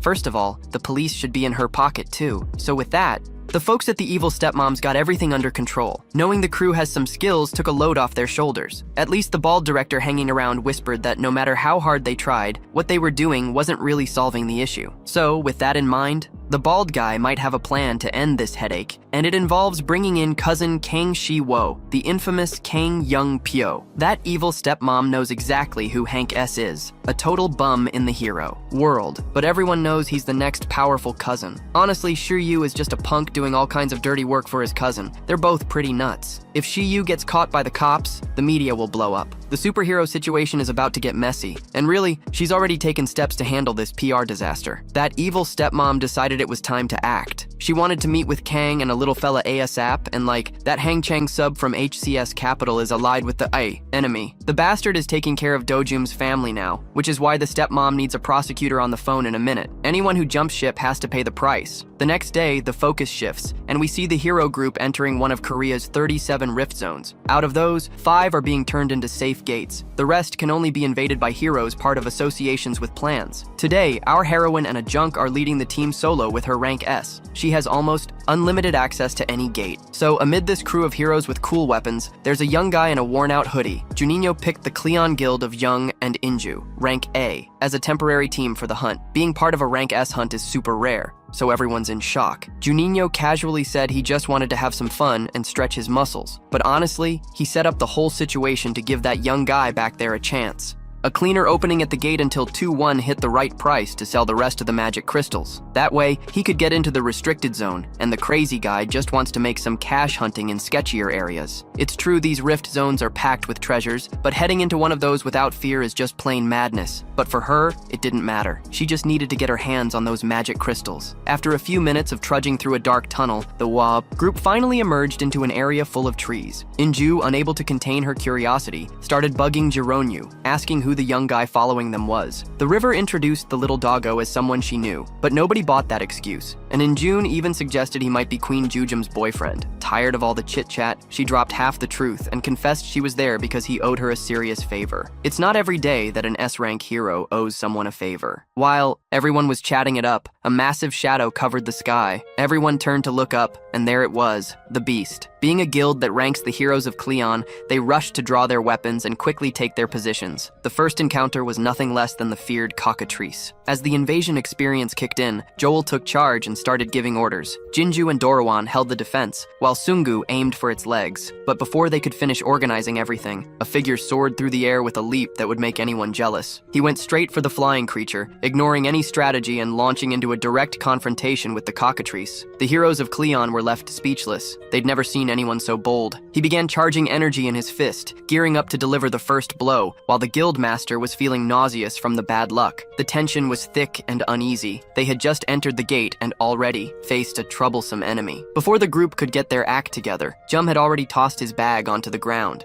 While Jun was still counting the papers, he was shooting through the air like a rocket. He was a real speed demon. Then, with a leap, he took the aerial advantage against that bird up in the clouds. He owned the field like a boss. His fiery energy was thick and blazing like a furnace. My dude, that giant bird didn't stand a chance to react or block the upcoming attack. By the time it realized what was happening, it was already catching a direct punch right to the beak. And just like that, the bird hit the ground. 2-1 landed right in front of the crowd, and guess what? I'm not exaggerating. The cockatrice, on the other hand, was on the verge of death, with a visible fist mark on its face. The Grilda crew from Cheon just couldn't believe the power of his S-rank technique. They were about to witness something insane that would leave everyone in shock. 2-1, without mercy, lifted his leg and started stomping the bird, turning it into a real meat mush. Yeah, it sounds dramatic, but taking down a cockatrice takes some serious strength. With every stomp and kick, the sound of skulls crunching and blood splattering left the group in total disbelief, like, "Whoa, dude!" And now, they all were more than curious to find out who this guy was. Honestly, Jarila wasn't quite sure what to think. The one thing she knew was that her dojin was a human with some serious strength. People say he's strong. It's like saying he's a freaking elf, right? There are only a handful of heroes who can pull off what Dojin just did. Killing the cockatrice with one hit, that's no small feat. Ju, on the other hand, wasn't sold on it. She mentioned her sister, that woman who's in the elite ranks of exceptional heroes. Still, Ju couldn't shake off the thought that they had some crazy, powerful guy among them. She just sat back, watching it all unfold and admiring what was happening. Jurian noticed the absurd power and determination of the kid, her curiosity growing. She turned to Inju, switching plans on the fly. For now, she wanted to head to the center of Kondojim, leaving the rest of the group hanging back on the outskirts. Juninho carefully approached the young guy who was already chipping away at the cockatrice's body to grab the loot before it could say anything. He quickly warned that he wasn't sharing the spoils with anyone who didn't help take it down. Luckily, Jium didn't care about the magic crystals. She just wanted to suggest he dive deeper into the gate, to a creepier spot that was more his style, if you catch my drift. So, with a grin, he jumped at the chance to hunt and loot more. Jium knows her way around the light in this gate, so she's clearly taking the lead. Dojin just needs to stick close to her so he doesn't get lost. Without a word, she took off like a shot, making a sound like thunder. Dojin just watched calmly as her figure disappeared into the horizon. After slinging his backpack over his shoulder, he got ready to sprint, charging up his muscles. With a quick step, he unleashed a kick that was like an explosion, almost sending the Cleon Guild heroes flying. This guy moves like a bullet. He's running like he's the very light itself, man! So, leaving everyone in the dust, those two monsters had the other heroes turning to their leader, asking for a new plan. Of course, trying to keep up with those two is impossible. Today, it's time to accept they're just helpers and small fries, but still, there are plenty of monsters to hunt in this gate. Out in the real world, people praise them as powerful rank A heroes, but in front of this guy or a true rank S, they don't even deserve to be remembered. Jury Jurian is the dude who's putting the whole Cleon guild to shame. Speaking of those two, their sprint through the forest is on fire. While keeping a frantic pace, Jurian was always checking to see if Dojin was right there with her. Not seeing any sign of him, she started to ease off, thinking maybe she'd overdone it a bit. Then, out of nowhere, Dojin appeared beside her, asking if they could pick up the pace a bit more. Jurian's focus shattered and almost made her trip. Dude, she was shocked. She'd never heard of that before. Is there someone who can keep up with her in a race? This girl is in the top 2 in the country. But when Dojin makes his move, she really needs to check that list. No doubt about it, because he's leaving her in the dust, man. Then, a few moments later, he stopped and started teasing her, matching her speed while the burst of energy tried to catch its breath. He looked ahead. In front of them, a colossal mountain range reached up to the sky. When he asked what was so special about that place, Joaninha got serious. That spot is the lair of the boss monster Tirp, the Casiriano. Look, the Casiriano is a 20-meter monster, and you definitely don't want to think about taking that thing down. Normally, you need at least 3 rank S heroes who know what they're doing to stand a chance against that beast. Otogen knows that this guy, the Casiriano, can drop a magical crystal of unimaginable grade, a treasure below the highest level there is. He's not about to let that chance slip away. Of course, Juriam is totally against this crazy idea, but look, Dojin is going to face that bastard whether she's with him or not. Jurin watched as he bravely moved forward, wanting to scale the mountains to take down that beast. She felt she had no choice but to follow this living madness. So something really dark was waiting for that duo inside the boss monster's lair, with insane confidence to take down a creature that could wipe out 3 rank S heroes in a fight. That shook that young girl. And you know what's crazier? When she gets there, she runs into the same creature, the Casiriano, already dead on the ground. Wow, the fight was over, and she had no clue what had gone down. Our guy, almost casually, pulls his knife from the beast's corpse, leaving her completely speechless. The creature he just took out isn't just any monster, and she mentions a hero known as Parque Raleigh, who's famous for hunting monsters like the Casirianos. Even though he's also rank S, during his first hunt for the Casiriano, he had to bring at least 30 rank A heroes with him. Dude, even with all that preparation, the rank A heroes couldn't do anything and got wiped out trying. Rayleigh Park, the survivor who lived to tell the tale, clung to life until the very last second of his battle with the boss. Then, in the next match, he decided to go after revenge against the same monster, but this time he was backed by a rank S and 100 rank A heroes. At this point, he was practically a small fish in a big pond. The fight was brutal. The guys unleashed a hail of attacks to pierce the creature's wings and ground it. The Casirian from back then was overwhelmed by a storm of assaults coming from the heroes. What happened in that fight with the Casirian was that he ended up being defeated, but only a handful of heroes made it out alive. The rest were slaughtered by the beast's own fury. The damage was so severe that Rayleigh's guild, Weedlife, still hasn't recovered, 3 years after the incident. And so, this one seemingly ordinary guy took down the same Casirian monster without breaking a sweat. You know what's even funnier? With that intense stare, he made a comment that really annoyed the young girl. She wouldn't score any precious loot just by fighting the air. Man, that comment might have rattled her, but suddenly she was more focused on the ridiculous strength of the guy in front of her. If she hadn't seen the battle herself, she wouldn't have believed it. That terrifying Casirian was taken down and obliterated in a single blow by one man. Meanwhile, our boy Dojim successfully harvested the incredible magic stone from the creature's body. He looks at 2 others, one of whom is starting to realize he doesn't need command anymore, so from here on out he's going strong, all alone. And this request is without taking a single one of the dragon's valuable items, like claws and teeth. He doesn't even pay attention to that stuff, clearly turning his back on her. He left the ranked player totally stunned. Instead, he prefers to focus his energy on collecting monster crystals. He even lets her keep all those valuable items as payment for herself. He looked at the creature and concluded he didn't need anything from that beast either. It's already night, and the rest of the group is in shock, unable to believe this guy managed to collect 3.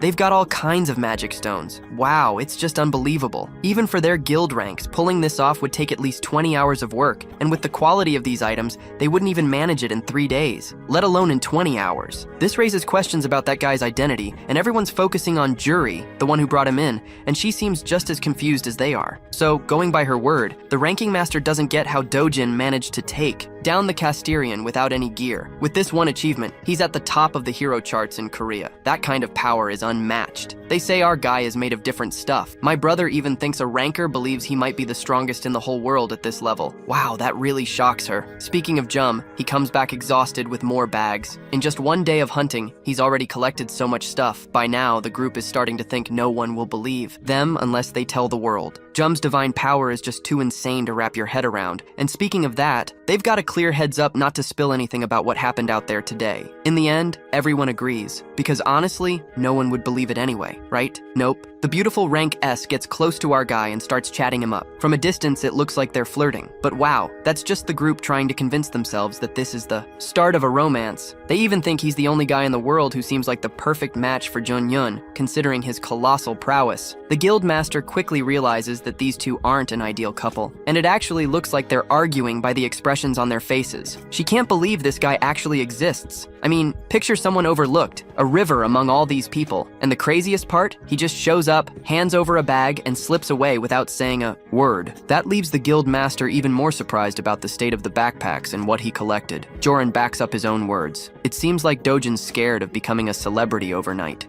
If the world finds out he destroyed the Caesarian with this, it's gonna be a huge headache for him. Blaming her left both of them speechless. But guess what? The irony is that the law of attraction becomes real, and Ryam got curious to learn more about this mysterious young guy. This girl is totally in love. Switching gears, let's take a look at the famous S rank mentioned earlier. The loser's in beast mode right now, going hard on his punching bag. His assistant is jaw-dropped by the training, because it looks like he's about to explode from rage. As mentioned, he's the guild master of Sweet Life. The assistant tries to calm him down, reminding him that a bit of endurance will serve him well in these tough times. Even the guildmaster agrees that those who underestimated him are gonna feel his wrath. Soon enough, the day will come when everyone admires his strength as the most powerful guildmaster. In full fan mode, the assistant keeps talking about how House is annihilating Caesarians, and what sets him apart from the rest is that he's willing to go so far as to say his name will be in the history books as the hero who defeated the Caesarian with the smallest group. Wow, they're gonna know about our hero. The funny thing is that this title will never be taken from Dojinho by anyone unless Albert Einstein rises from the grave to perform a miracle. My dude, the guildmaster shares all the excitement with his assistant, going on and on about his own achievements. Meanwhile, his guild has faced major losses compared to what it was 3 years ago, yet the only thing that makes him smile is knowing he's the one who can take down the Caesarian, a fact backed by his one-eyed servant. Changing the subject, the scene shifts to Kang's office with a jeep reading a report about Dojun's wild night with Chu and how he wiped out his cousin. Chi-Um's plan was straightforward, trap the guy forever, but instead, there was an unexpected twist that sparked something completely different. Things get even crazier when our hero finds out he's been hired to take down Dojin, who's the executive director of the NGO. And Ju is one of the richest guys in Korea. Man, it doesn't make any sense for him to decide to shoot someone in front of Yoon Pyu. Then Yoon Pyu realizes that Dojin is actually his stepson. As crazy as it sounds, the kid was taken in by the family when he was 7, but got kicked out when their biological son was born in June. Yoon Pyu laughs, saying that no amount of money can deal with that kind of rejection. While they're talking about the cash for the mission, our hero learns that the payment for the assassination job is a measly 3 billion, which to him is pocket change. But the wildest part is that Chiu is barely hanging on in his fight against Dojun, covered in burns and bruises. Even worse, his condition is so critical that he's gone blind and will be disabled for life. This just makes Dojin's tactics even more brutal, making Yoon Pyu recognize how ruthless he really is. Still, Yoon Pyu thinks it's messed up and finds it entertaining to imagine mutilating X by crushing his skull. If people thought this guy was the most hardcore, even more than his cousin, it's now clear that he's even worse. During discussions about the battle, they mentioned that Jun Ryu also made an appearance and helped Dojin out. For some reason,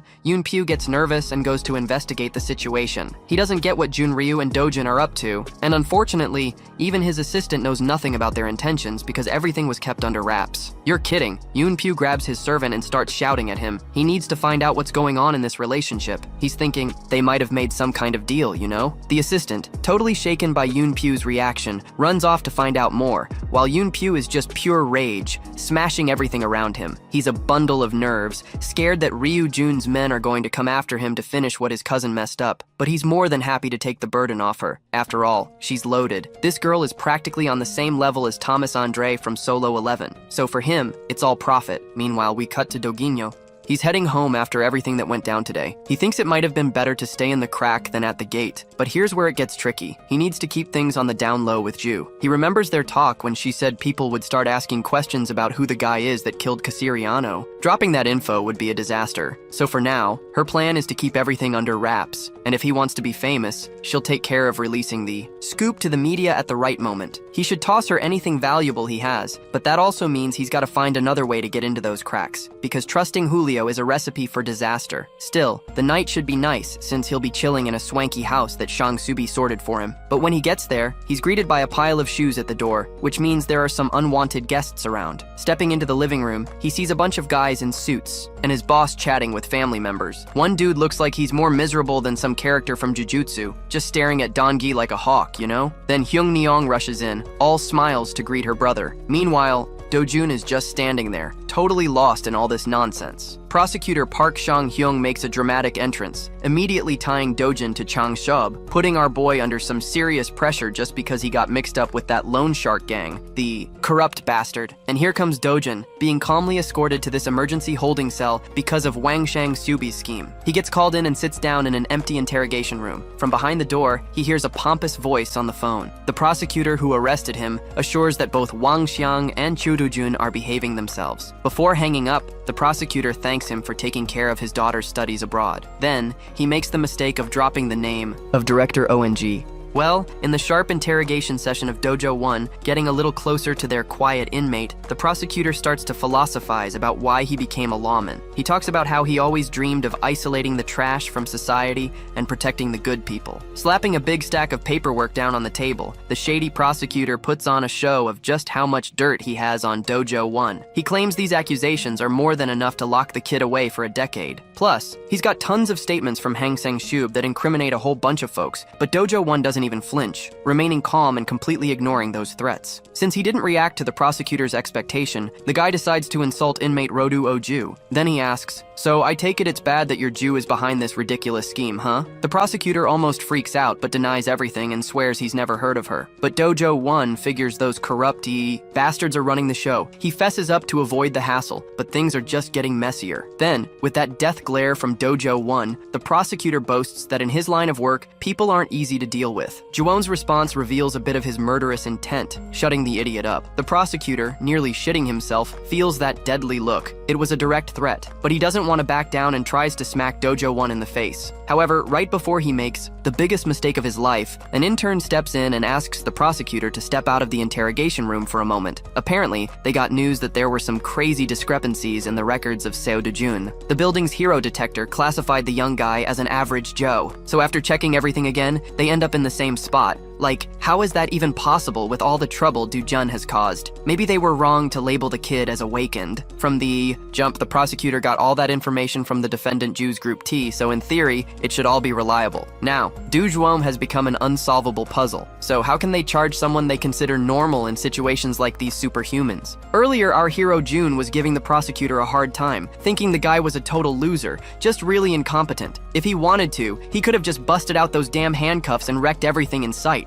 And the consequences? Oh, he could always grab his grandma and take her to a much safer place like a bunker, you know? Maybe even out of the country, man. But just before he decided to go all crazy with violence, Hung Jun, all sharp in his suit and tie, walked into the interrogation room. Looks like she was aware of the injustice going on and came by to check it out. When they asked him why he got caught, Jun was straight up honest, saying he had no clue why. Luckily, Ju Ryu advised him not to act rashly. She's definitely the only one who really knows what this guy is capable of. Things are tense, but using force now would only make everything worse. Ju Ryu didn't wake up today wanting to mess with the legal system, but she's certain Do-jun is innocent of the charges against him. Seeing an innocent person suffer unfair punishment from a false accusation right in front of her, she feels obligated to fix this situation. Jo thought the Heroes Association would start a separate investigation. They would soon definitely discover Do-jun's fake hero license and properly investigate the Mapo Rift incident. Then Do-jun asks Juju how her family is, and she realizes she looks like a secretary when the kid stares at her with that intense look. Juju finally caved and said her family would be fine. As she walked out of the interrogation room, now as Do-jun's legal representative, she made it clear that this debt wouldn't be forgotten, even if she didn't show it. Jurin was loving that this guy was counting on her this time. She promised she'd handle this as quickly as possible, and believe me, she wasn't joking around. The strategy Jurin decided to follow wasn't a traditional defense to prove Do-jun's innocence. Instead, he exposed the numerous crimes and shady dealings of prosecutor Park Shi-woong, leading to that jerk's dismissal. Now that creep is out of the picture.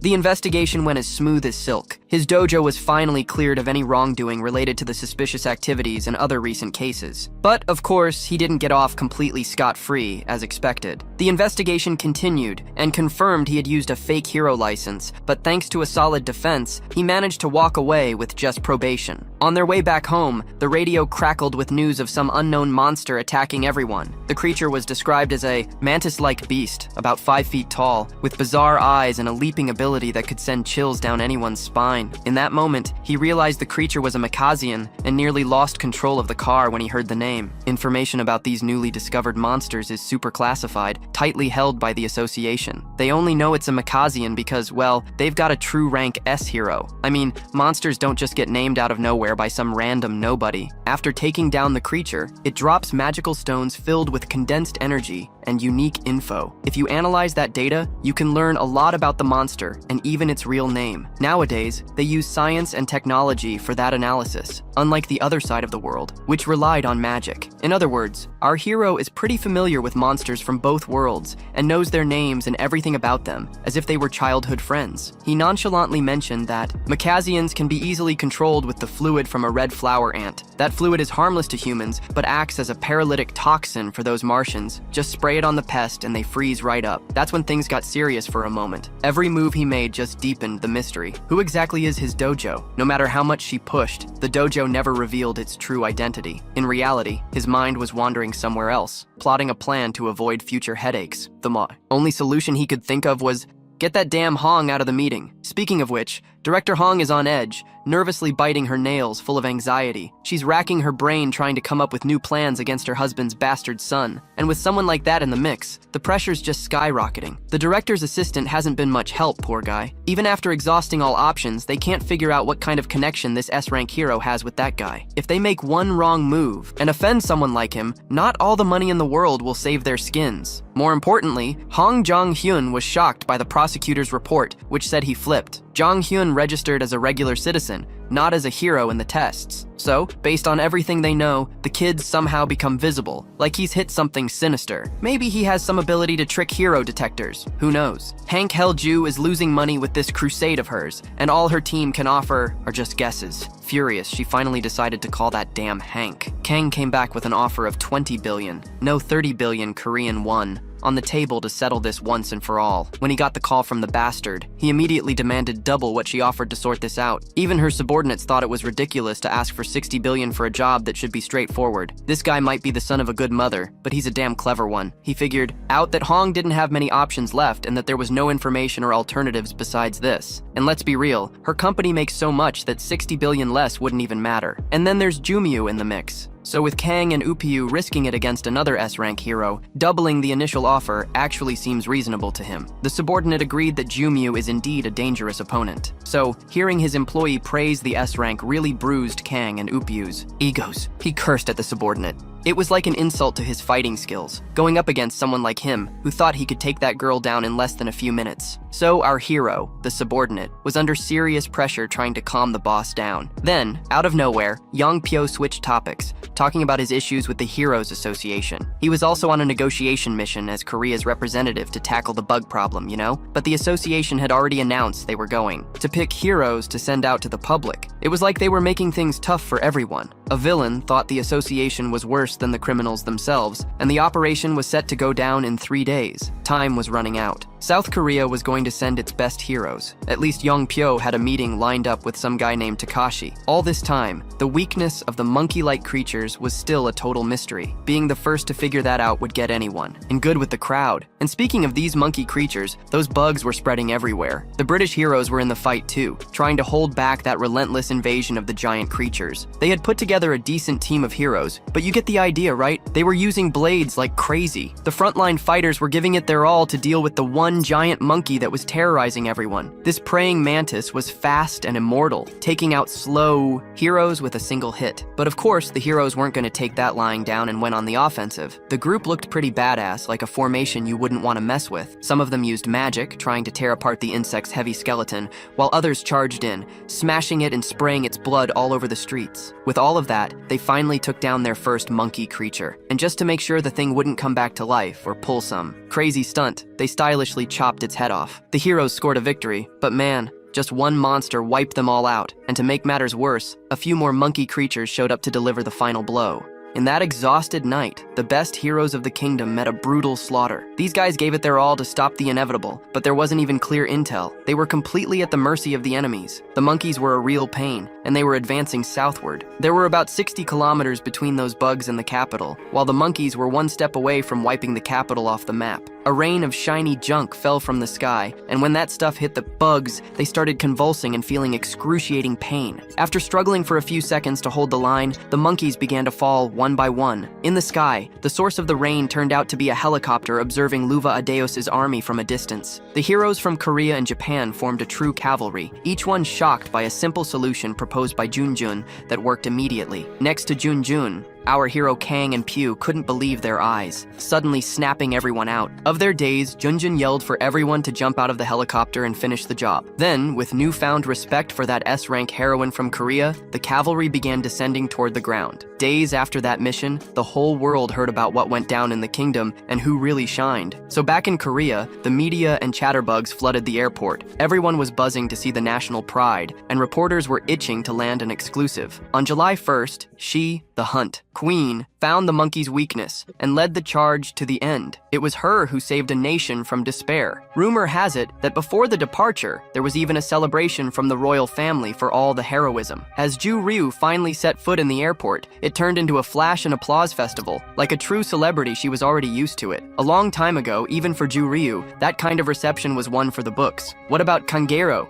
The worst part was already believed to be responsible for most of the Mackayans' deaths on the expedition. His entire team was made up of 200 heroes, and the stellar performance of the Korean heroes was why the UK was still standing. The news covered every detail of the monkey hunt. The public learned about the weakness of the red flower ant's sap. As our boy walked through the city, he caught a glimpse of the news and stopped for a second. He felt happy that Junjun had used his intel, but when the camera focused on Kang Jupyu, the mood soured. That cocky bastard on the screen was one more loose end he needed to tie up. Inside some random fancy restaurant, his buddy Juon was sipping coffee with the woman of the moment, laughing it up and generously showering little Uni, the grandmother, and even our boy with gifts. She told him not to open anything right then, saying it would be better to check it all out at her place. But ignoring that, Dojin ended up finding some cool clothes among the gifts. Jumin just wanted to return the favor with a thank you for the tip that unknowingly helped save the day. For her, the clothes were nothing compared to what she received. She figured out Dojin wasn't going to spill the details on how he learned about the Mackayans' weakness, but still, she asked. As expected, digging into that guy was like searching for a needle in a haystack. Changing the subject, Dojin dared to ask about his future plans. He's not the type to preach world peace or anything arrogant like that, but if he's going to attack Hangul-ju, the situation is going to get really tense. To Ruim's surprise, Dojin's immediate plan was just to buy a new house because things were tough. The safe house where his family currently lived was rented, right? While our rising hero and the former sword goddess reconnected, the other hero who stood out on the kingdom's expedition was just chilling. Kangwei Pyu was at his pool party, surrounded by beautiful girls as far as the eye could see,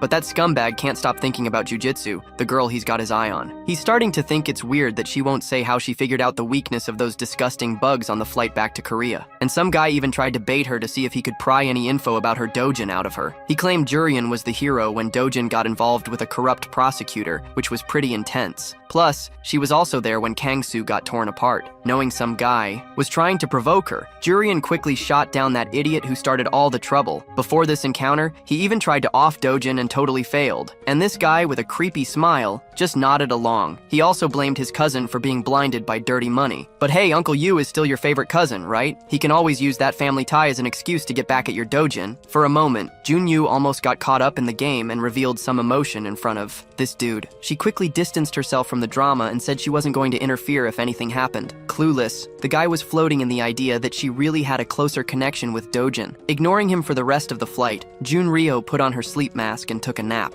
And this guy couldn't shake off the feeling that she wasn't being completely honest. The paranoid Kang is still on edge about your Dojin. Back in England, where it all began, Lang Sudum is still in ruins. The chaos from the monster wave is still very visible. That association of British heroes sent a small team of heroes into the rifts to at least secure some magic stones before the next wave hit. The guards outside were discussing how they could have stood out as Rankers D. If they had known that the Makayanos could be taken down with so little red flower ant sap, if the forces had blocked the wave earlier, they could have raked in a ton of magic stones. You gotta understand, when a rift opens up with a wave of monsters, it never turns into a gate. And for the second wave, it's pretty likely that the type of monsters will be totally different. The known factor is the craziest part. All of a sudden, the rift shook a bit. The invasion team had just entered to collect the stones. Only 5 hours had passed. Even so, the rank D guard stepped up their vigilance since there were always desperate folks trying to steal stones near the rifts. Instead of the usual flow of people coming out of the rift, the whole vibe felt off. Something, or someone completely different showed up. The scarred humanoid face of a guy. They shouted that he wasn't a hero. Before the poor guards could even call headquarters, they lost control and started floating in the air. The crazy guy took a step, and it looked like he teleported, dragging the guards effortlessly. That top guard tried to defend himself with 3 knives. That weapon was a classic from the kingdom. The blades even hit their mark, but several green lights made them vanish like they never even existed. Then, in a raspy voice, the man complained that those guards were way too weak. He clenched his fist and commanded the green lights to move. As a result, the guards got sliced up like it was a horror movie scene, you know? A dark miasma poured out from the guy's body. With that miasma, he took control of the whole area and grabbed the guards' smartphones. He checked the date and calculated that it had been 10 years since he last set foot on Earth. Even so, his mission hadn't even reached 20%, you feel me? After all the effort to open those rifts, it's time to admit that it went south. Nah, he just needs to amp up his mana concentration to get back in the game. But before that, this planet needs a serious cleanup, and it's time to wipe out the weak. Let the slaughter begin, my dude. Meanwhile, back in South Korea, in the Paju area, a young guy is on a chill agricultural expedition, totally unaware of what's going down on the other side of the world. Just carrying a backpack, he's wandering around, exploring a restricted area. Suddenly, he feels strange vibrations in the ground, like something's about to happen. Just as he expected, a battalion of monsters, nasty worms, they started showing up, hungry for meat. The creatures were covered in metal spikes and had mouths full of sharp fangs. Super gross. But today, one of them was just chilling in the middle of the party like it was any ordinary Monday. Instead of looking at those monsters, he focused on the ground and the holes made by the worms. But now, with a crooked smile, our hero was wondering how many worms would survive his attack. And then, with every ounce of concentration, he sent out a mana explosion down the hole, breaking the eerie silence of the area. After a few seconds of pure anticipation, the long-awaited explosions finally spread throughout the nearby hiding spots. Then, with a pile of debris and scorching flames, every worm underneath was writhing in desperation, desperate not to be cooked alive. 2-1 is the kind of guy who prefers to work smart instead of breaking a sweat. While he was focused on farming freestones, a highly important meeting was taking place in the city. The ISO, Vice Director of the Hero Association of Korea, along with his boss Nathan Regang, were discussing the young man who had been causing trouble. And of course, they were talking about Seong Do-jun. According to the reports, this guy's strength could barely be compared to that of an average hero. President Park Seo-jun found it absurd and even threatening to have someone like him roaming the country, and they want 2-1 to explain himself to the association. According to the vice president, all the bizarre happenings around 2-1 started with Kang Shi-woo's evil plan after he awakened at the invasion gate, where he was supposed to have died. Do-jun changed in a brutal way. Later, he found himself in a pinch and dealt with a new rift on the map all on his own. Of course, he occasionally gets a little worked up and pulls off some extra tricks, but there's always a reason behind it. In short, Seong Do-jun's power is simply overwhelming. Nathan Wang thinks the wild horse is harder to tame. What started as a beautiful discussion was Do-jun's request for an official hero license. He managed to score that privilege. Special treatment to skip the usual red tape because he's got a guarantor, and guess who his sponsor is? The hotshot of the moment. It's a whoa moment when you hear about this connection with the Golden Girl. The old folks at the association nearly fell over when they realized they couldn't afford to offer the killer whoa that's been making waves. The request for your 2-1 for the hero license was sped through immediately, and just like that, he became the 8th rank S hero in South Korea without even stepping foot in the association. Now with his new status, he can hunt in any rift zone he wants. After he crushed it in the Paju rift zone, he made his way straight to the director of the association. The grumpy old guy couldn't help but laugh at the fact that the new rank S hero of the country is already earning his stripes. I mean, it's not every day you hear about a hero tackling a second-grade rift solo without a guild or ally. It's totally insane for just an ordinary person. Now, I saw the vice president who was all over the 2-1 deal, advocating for them to reveal the kid's identity to the public. But I caught wind that the director shot that idea down right away since it was pretty greedy. My NGO is saying they should at least ask the guy what he thinks before exposing him to the public. public eye. The vice president is insisting that in this stressful age, giving people more symbols of hope in the form of a new ranked hero would ease the pressure on everyone. And this vice president is trying hard to sell this idea to the director in Taiwan,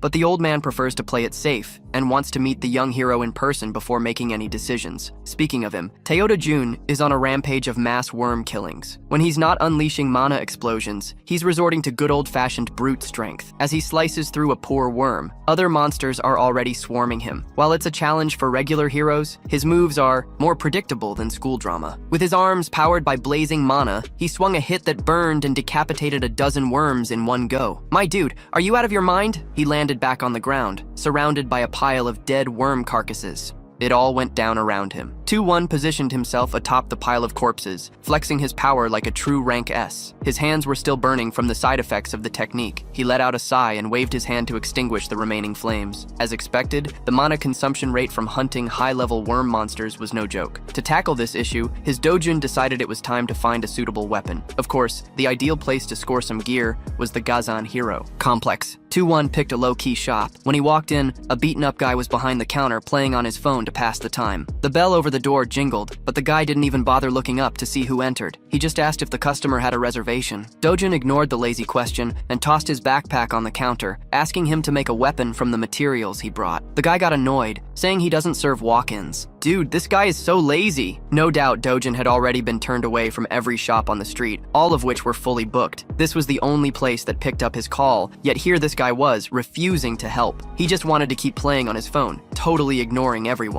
So, with his patience running out, Dojin grabbed the guy by the collar, brushing aside the threats and curses, and asked who the owner of the shop was. The guy puffed up and answered proudly that he's the owner's son? If that's the case, I suggest you call your dad quick, buddy. Your dojin is here because he got a heavy recommendation. Then, after letting the guy go, he even threw in a smirk, but hurried off to another room to call his dad. An older man, sporting a modified welding mask, came out of the workshop to see what the fuss was about. His name is Shui Shui Wu, the master craftsman of hero weaponry. Dojin quickly mentioned he was there because of a recommendation, and of course, both the father and son knew that name well. Let's get more famous than the evening news, right, son? The old man was shocked to learn that a rank S celebrity was in the building. I know your work, but I'm not here to beat around the bush. So, he pulls out the materials from his backpack. Right away, the old master takes a look at the items and quickly realizes it's a piece from a giant black viper. Wow, it's been ages since he's seen something like this. Anyway, I want a decent sword made from this material. Our hero wants his weapon to be as long as possible. That's right, he's got this idea of a sword that reaches up to the sky, but the old guy isn't too keen on accepting the request, you know? The dude argues against the idea and explains that this non-metallic material will end up ruining the durability of the weapon. So, the wise blacksmith suggests that it would be more effective to make 2 medium-sized swords instead of 1 massive one. Listening to the proposal, the guy asks if the old man is admitting he's kind of mediocre in terms of skills, but he doesn't want 2 swords. No, what he really wants is to fuse them into one. What matters to him is the sword's length, if you catch my drift. Besides that ridiculous length, he wants the mana absorption rate to be max level, like totally overpowered. Meanwhile, the slacker can't keep quiet and decides to chime in because the customer's ideas are getting more and more insane. He brags about his dad, who can make weapons with at least a grade 3 mana absorption. Then he steps forward and grabs one of the swords on display in the store window. He does a critical analysis and sees that the material there is grade 5, which is no joke. And then, as if there's no tomorrow, he grabs the sharp tip of the sword with his bare hands. Without thinking twice, both father and son are left in shock, frozen, as our hero does something almost magical. His grip is so strong that the grade 5 material shatters like glass. The product that the store prided itself on producing is nothing but dust and debris, a total fiasco. The slacker thanks the stars for not crossing paths with the mysterious customer. The old guy can only watch as his creation is brutally destroyed. His dojo warns, Shui, what if he messes up the materials? Might as well quit the job now. He gets real. If I can turn a level 5 weapon into fine powder, just imagine what I could do to your face, man. After getting all the setup right in the shop today, his target is the freak of nature, a green cyclops with a single eye and super sharp senses. The cyclops starts screaming like crazy when he senses a hostile presence. While the other hunters show up with their fancy gear, our hero is just chilling in jeans and a hoodie. Since he doesn't have a proper weapon, he'll have to make do with those talented hands for now. But the cyclops isn't playing around. He he doesn't let you attack him for free. He tries to stomp Dojum right off the bat, like a real jerk. When that initial attack gets all heightened, the damn one-eyed beast goes into a panic. Dojum jumps around like a madman to make up for the size difference, and his sword hand moves like lightning, slicing a juicy chunk off the Cyclops' shoulder. The pain makes the beast scream in an unbearable tone. Even I got a little scared. Desperate for revenge, he uses his monstrous strength, rips a whole tree out of the ground, and starts swinging it like a maniac, trying to hit a hooded monster. But unfortunately for the Cyclops, these wild tactics don't work on this guy, and 2 more brutal wounds appear on his shoulders. It was a bloodbath, man. Normally, that would be the end of the hunt if 2-1 was leveling up against any other monster, but Cyclopes are a special group, you know? These creatures have such powerful regenerative abilities that they could withstand fatal wounds and still laugh about it. 2-1 had already planned for that crazy ability ahead of time, right? If the enemy has insane healing, you just keep pounding them with damage without giving the Cyclops a chance to regenerate. Our hero keeps stabbing, slicing, and cutting everything in sight. To top it all off, he decapitates the giant monster and lands like a superhero. It was a clean, albeit bloody victory over the green monster. Our hero sighs.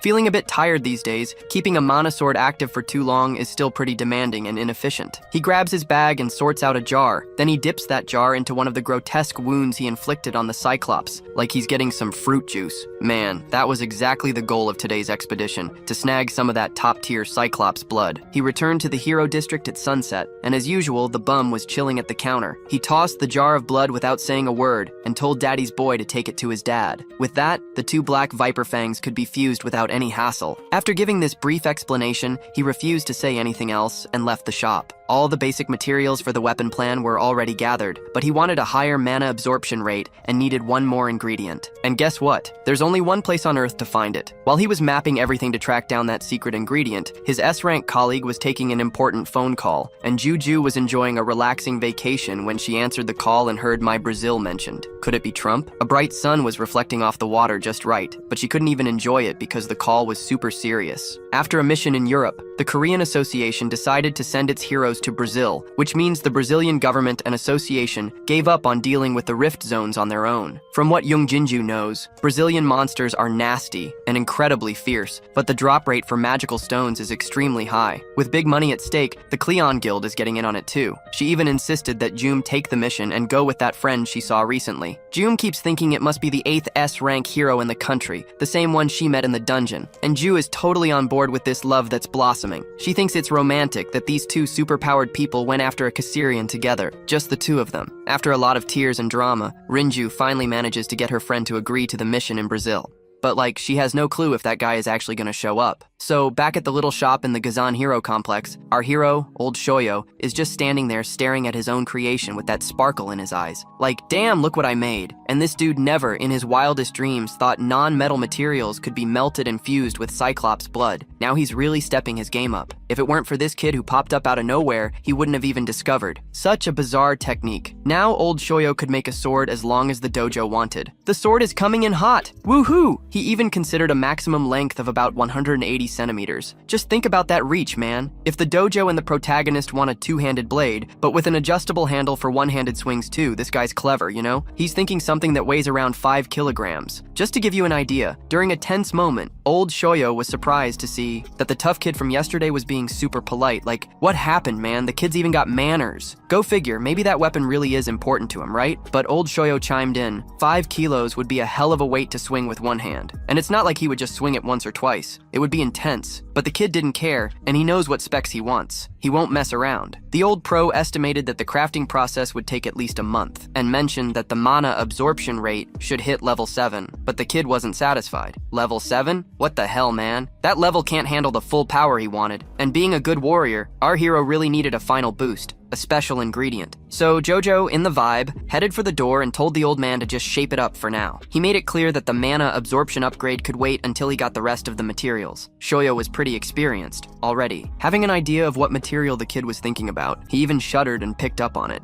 A few days later, So-doi's headed to the city to meet with a very important woman. It was an urgent mission, and Ji, the muse, delivered on her promise with a brand new car. Joan was over the moon, totally loved the gift. Eagerly, she held back a little, saying it was nothing compared to what he did for her. Just $1 billion car, bro? No way, it's secondhand, you know? When he smiled and thanked her, Jun laughed. The heroine went shy again, almost like she hit OMG mode. While he was checking out every inch of his new ride, Jun chuckled and asked what happened at that Hero Association meeting. She was curious. Dojinho, the cool guy, told her that when they met with the bigwigs, the older folks wanted to make their info public, but the catch was they wanted a crazy huge payment. He even acknowledged that the president of Nar Taiwan cared about the greater good, but politics is pretty boring at the end of the day. The deal ended up going nowhere. After all that, Dojinho hopped into his shiny new car. I swear, he quietly jumped into the passenger seat. As she buckled up, she started talking about the association getting ready for an operation going down in Brazil. But as soon as he heard the word Brazil, Dojinho hit the brakes on everything, disregarded everything else. He leaned in closer and asked her sincerely if she was going. Flustered, she just stuttered out a signal, totally nervous. So, he invited her to go with him. This dude really pulled the S rank, Brazilian pickup line. Are you crazy? That made the heroine's heart race, her cheeks turning all rosy. Meanwhile, another woman was there, head over heels for her Dojinho. The rich one, or Renju, was right in the middle of getting played by the gang, just throwing more cash at them. He was insisting that director Honge shouldn't cut corners at such a crucial moment. He'd already put $3 billion on the table, but still wanted more. This guy hadn't even started the trick to finally take out Dojinho. Damn. Renju was losing patience and thought about just hiring someone else to do that dirty work. She figured there were plenty of deadbeats out there.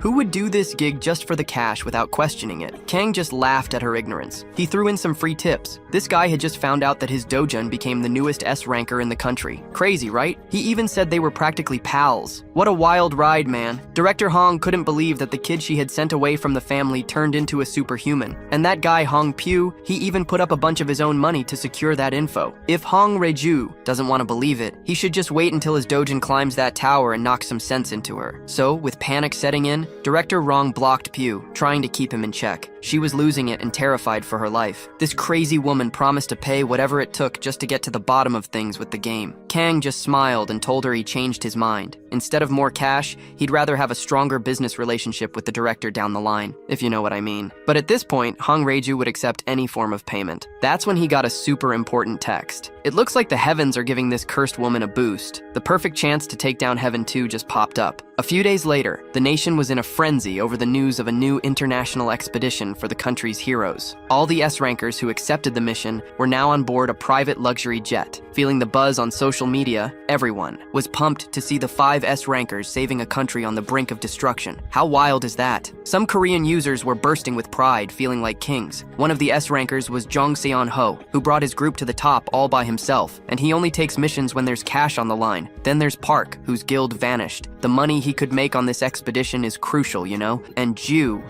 on the other side, she's the nation's big hero, super famous. And that Pew guy is going too because he heard taxes were gonna be injected for every magic stone on the mission. Dude, just getting a single mid-high level stone is a big deal.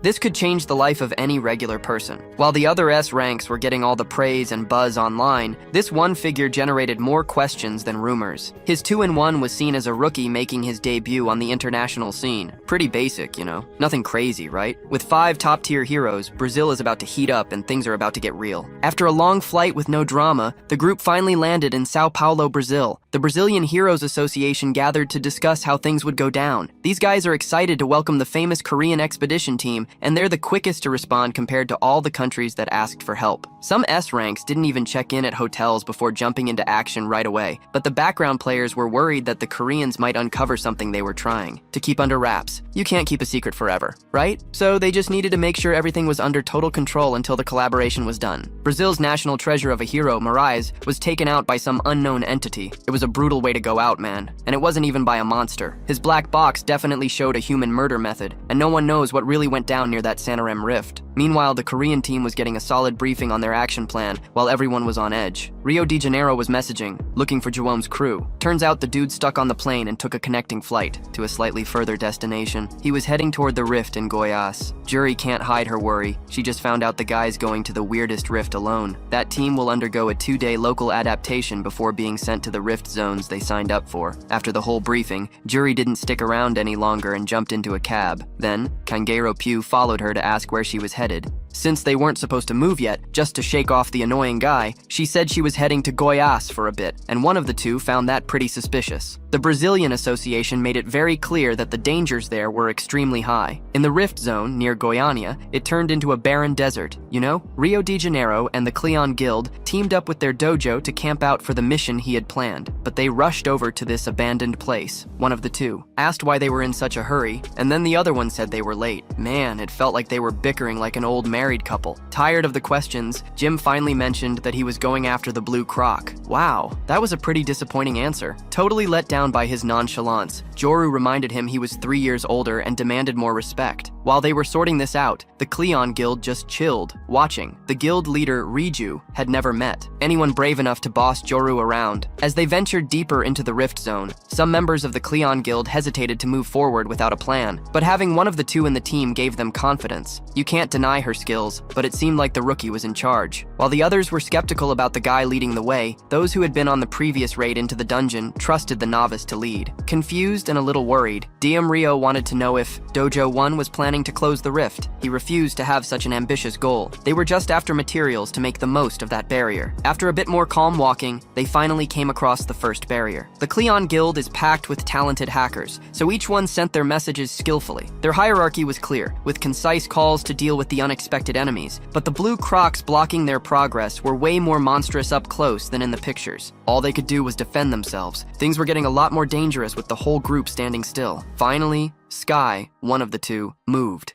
He whipped out his blade and told the hackers to step aside while everyone watched him. This guy didn't miss a chance to show off. The old show already knew he was after the heart of the Blue Croc, so he temporarily lent Dojin an award-winning sword. He locked his eyes on the target and fired off like a bullet. In a smooth sequence, he turned that annoying Blue Croc into shredded meat. He was already meters away from the beasts when they went down. Those who doubted him were shocked and speechless. This kid is totally insane, man. After that first challenge, the journey to the Rift Zone continued without many twists and turns. The sun set, and the group set up camp, huddled around the campfire. The Cleon Guild couldn't stop talking about how Lord 2 took down a bunch of Blue Crocs in one hit without breaking a sweat. It's not public knowledge yet, but that's also how he defeated the dreaded Cassirian. One thing's for sure, this guy isn't your average hero. While the others were chatting, Dojin was focused on watching his weird steak cook. I swear, he leaned over and asked if he had already prepped the heart of the Blue Croc. The coolers he brought were packed with that stuff. You getting this? Jury still doesn't get what those hearts are for. Back to his skillet. She asked what kind of meat was sizzling away there. Dude, there's no way that was beef. She casually asked what was grilling. Could it be some Blue Croc meat? Like, what's on the menu today? And he even said she could try the meat if she wanted to. This dude is bold, man. Ignoring everyone's disgusted looks, Dojin took a big bite of that grotesque rejection like it was the best thing ever. He chewed and swallowed like he was at a steakhouse, scarfing down prime rib. Just look at this guy using the knife as a fork. Even Jun Ryu was taken aback, and she's seen some wild stuff. There's a stash of regular food, but the leader's munching on cursed meat. After getting over her initial disgust, Ryu got curious. She grabbed a piece for herself and stared at Dojin for a while, thinking, should I take the risk or not? Is it good? Is it not? Should I go? Should I not? Ugh, I'm scared. Inju just wanted to stop her friend from doing something she might regret, but it was too late. Joe took a small, gentle bite of the gross-looking meat, and after swallowing, she was pleasantly surprised by the completely different flavor than she expected. And so, the two from camp enjoyed the bizarre meal without saying a single word. Super curious, Ju leaned in and whispered to Ju's uncle, asking him what his secret was. How does this not-so-famous guy manage to charm someone like Miss Ju? Ju's good-looking and all, but she's inexperienced and has never had a boyfriend. She's not the type to give her heart away that easily. So what did Dojin do to make her try his meat? The mention of romance made Dojin think back to his time at the Imperial Academy. Ah, that was ages ago, before he turned 20. Speaking of romance, there was Miss Maisel Grine from the Grine family, the youngest of the Lasulian clan. A legendary Lasulian who was like a dream. And of course, there was his last adventure in that crazy world, the brave knight Veronica. He got lost in his memories again, until Inju's quiet whispers brought him back. As for his secret, he replied. John laughed. It's the moth to your flame. In his head, that sounded really romantic. Ju was shocked. She had never heard anything so cheesy in her life. What a joke. And so the night went on with a playful vibe. Even Idojim was there, grinning, and, having the time of his life like a kid. Back in Sao Paulo, Kenge and Pew were still living it up in their fancy hotel suite. He kept wondering why Junho was in such a rush when the operation date hadn't even come up yet. From his sources, she was making moves with the Sky of Junho and the Janji Junginju Guild. He turned to his assistant and asked what profitable monsters they might have in that area of Goyas, and as far as he knew, there shouldn't be any worth mentioning. Everything was pretty messed up, all involving that damn dodgem of his. There was a sinister level of unpredictability going on. His worries vanished when Director Hong, that pain, called him up, like always, to ask if the work was done. Listening to this, Patient Kang asked if something had happened. The girl was worried that her dad might have discovered that Tu had leveled up, and now her dad was telling her to come home since the president of Group T was getting involved. Hank Reiju was more anxious than usual, but Hank Pugh thought her suffering was hilarious. Still, he finally found a partner who was going to bring in some good cash and promised the director that Sky 2-1 wouldn't be able to come back to Korea. Hearing this gave her some relief, at least one good thing. Kang Pugh marked a point on the map and got ready to hire someone named Takashi because he's an old-timer. Now Dojin isolated himself and his job got a lot easier. When the sun came up, the expedition team in Santarem continued their journey with Dojin leading the way. In Juro, Rio warned Dojin to head towards the jungle cause of the monsters. The most concerning one was the lynx, a terrifying creature. Of course, Dojin knew all about the lynx, he's fully aware. But instead of taking the time for the dense jungle, Dojin went straight for the most dangerous path. You know there's no stopping this guy once he sets his mind to something. But she insisted he use some earplugs. Thankfully, she had prepared a few. Seriously, earplugs are essential when facing a lynx. The creature's screams can freeze your mind, you know? Dojin knew this, but refused to take the earplugs. Like, come on, I don't need that. She didn't give up and kept trying to convince him to use those plugs. The warnings and info came from the Brazilian treasure hero. After all, ignoring the pleas, Dojin silently and calmly made his way through the dense jungle vegetation. Left with no choice, in June, the Cleon Guild got pulled into this treacherous detour. After a whole day of non-stop walking, they finally reached the monster's lair, under the bright moon. The lynx stared at them like a predator watching its prey. A giant crazy cat. This is where the real party starts. As the beast made its grand entrance, Enju screamed for everyone to cover their ears. Things are about to get wild. While everyone else was panicking, Jim just stared at the cat, looking like a wall, totally still, as if to say, "Not today, my friend." Two predators sizing each other up, but one's a person and the other's a cat. And now it's a competition to see who's got the bigger presence, right? Who do you think is gonna win this? That's right. If you liked the video, give it a thumbs up, share it, and drop your comments below. And if the video does well, you know what that means, right? There'll be a part 2. Thanks for watching. I'm out.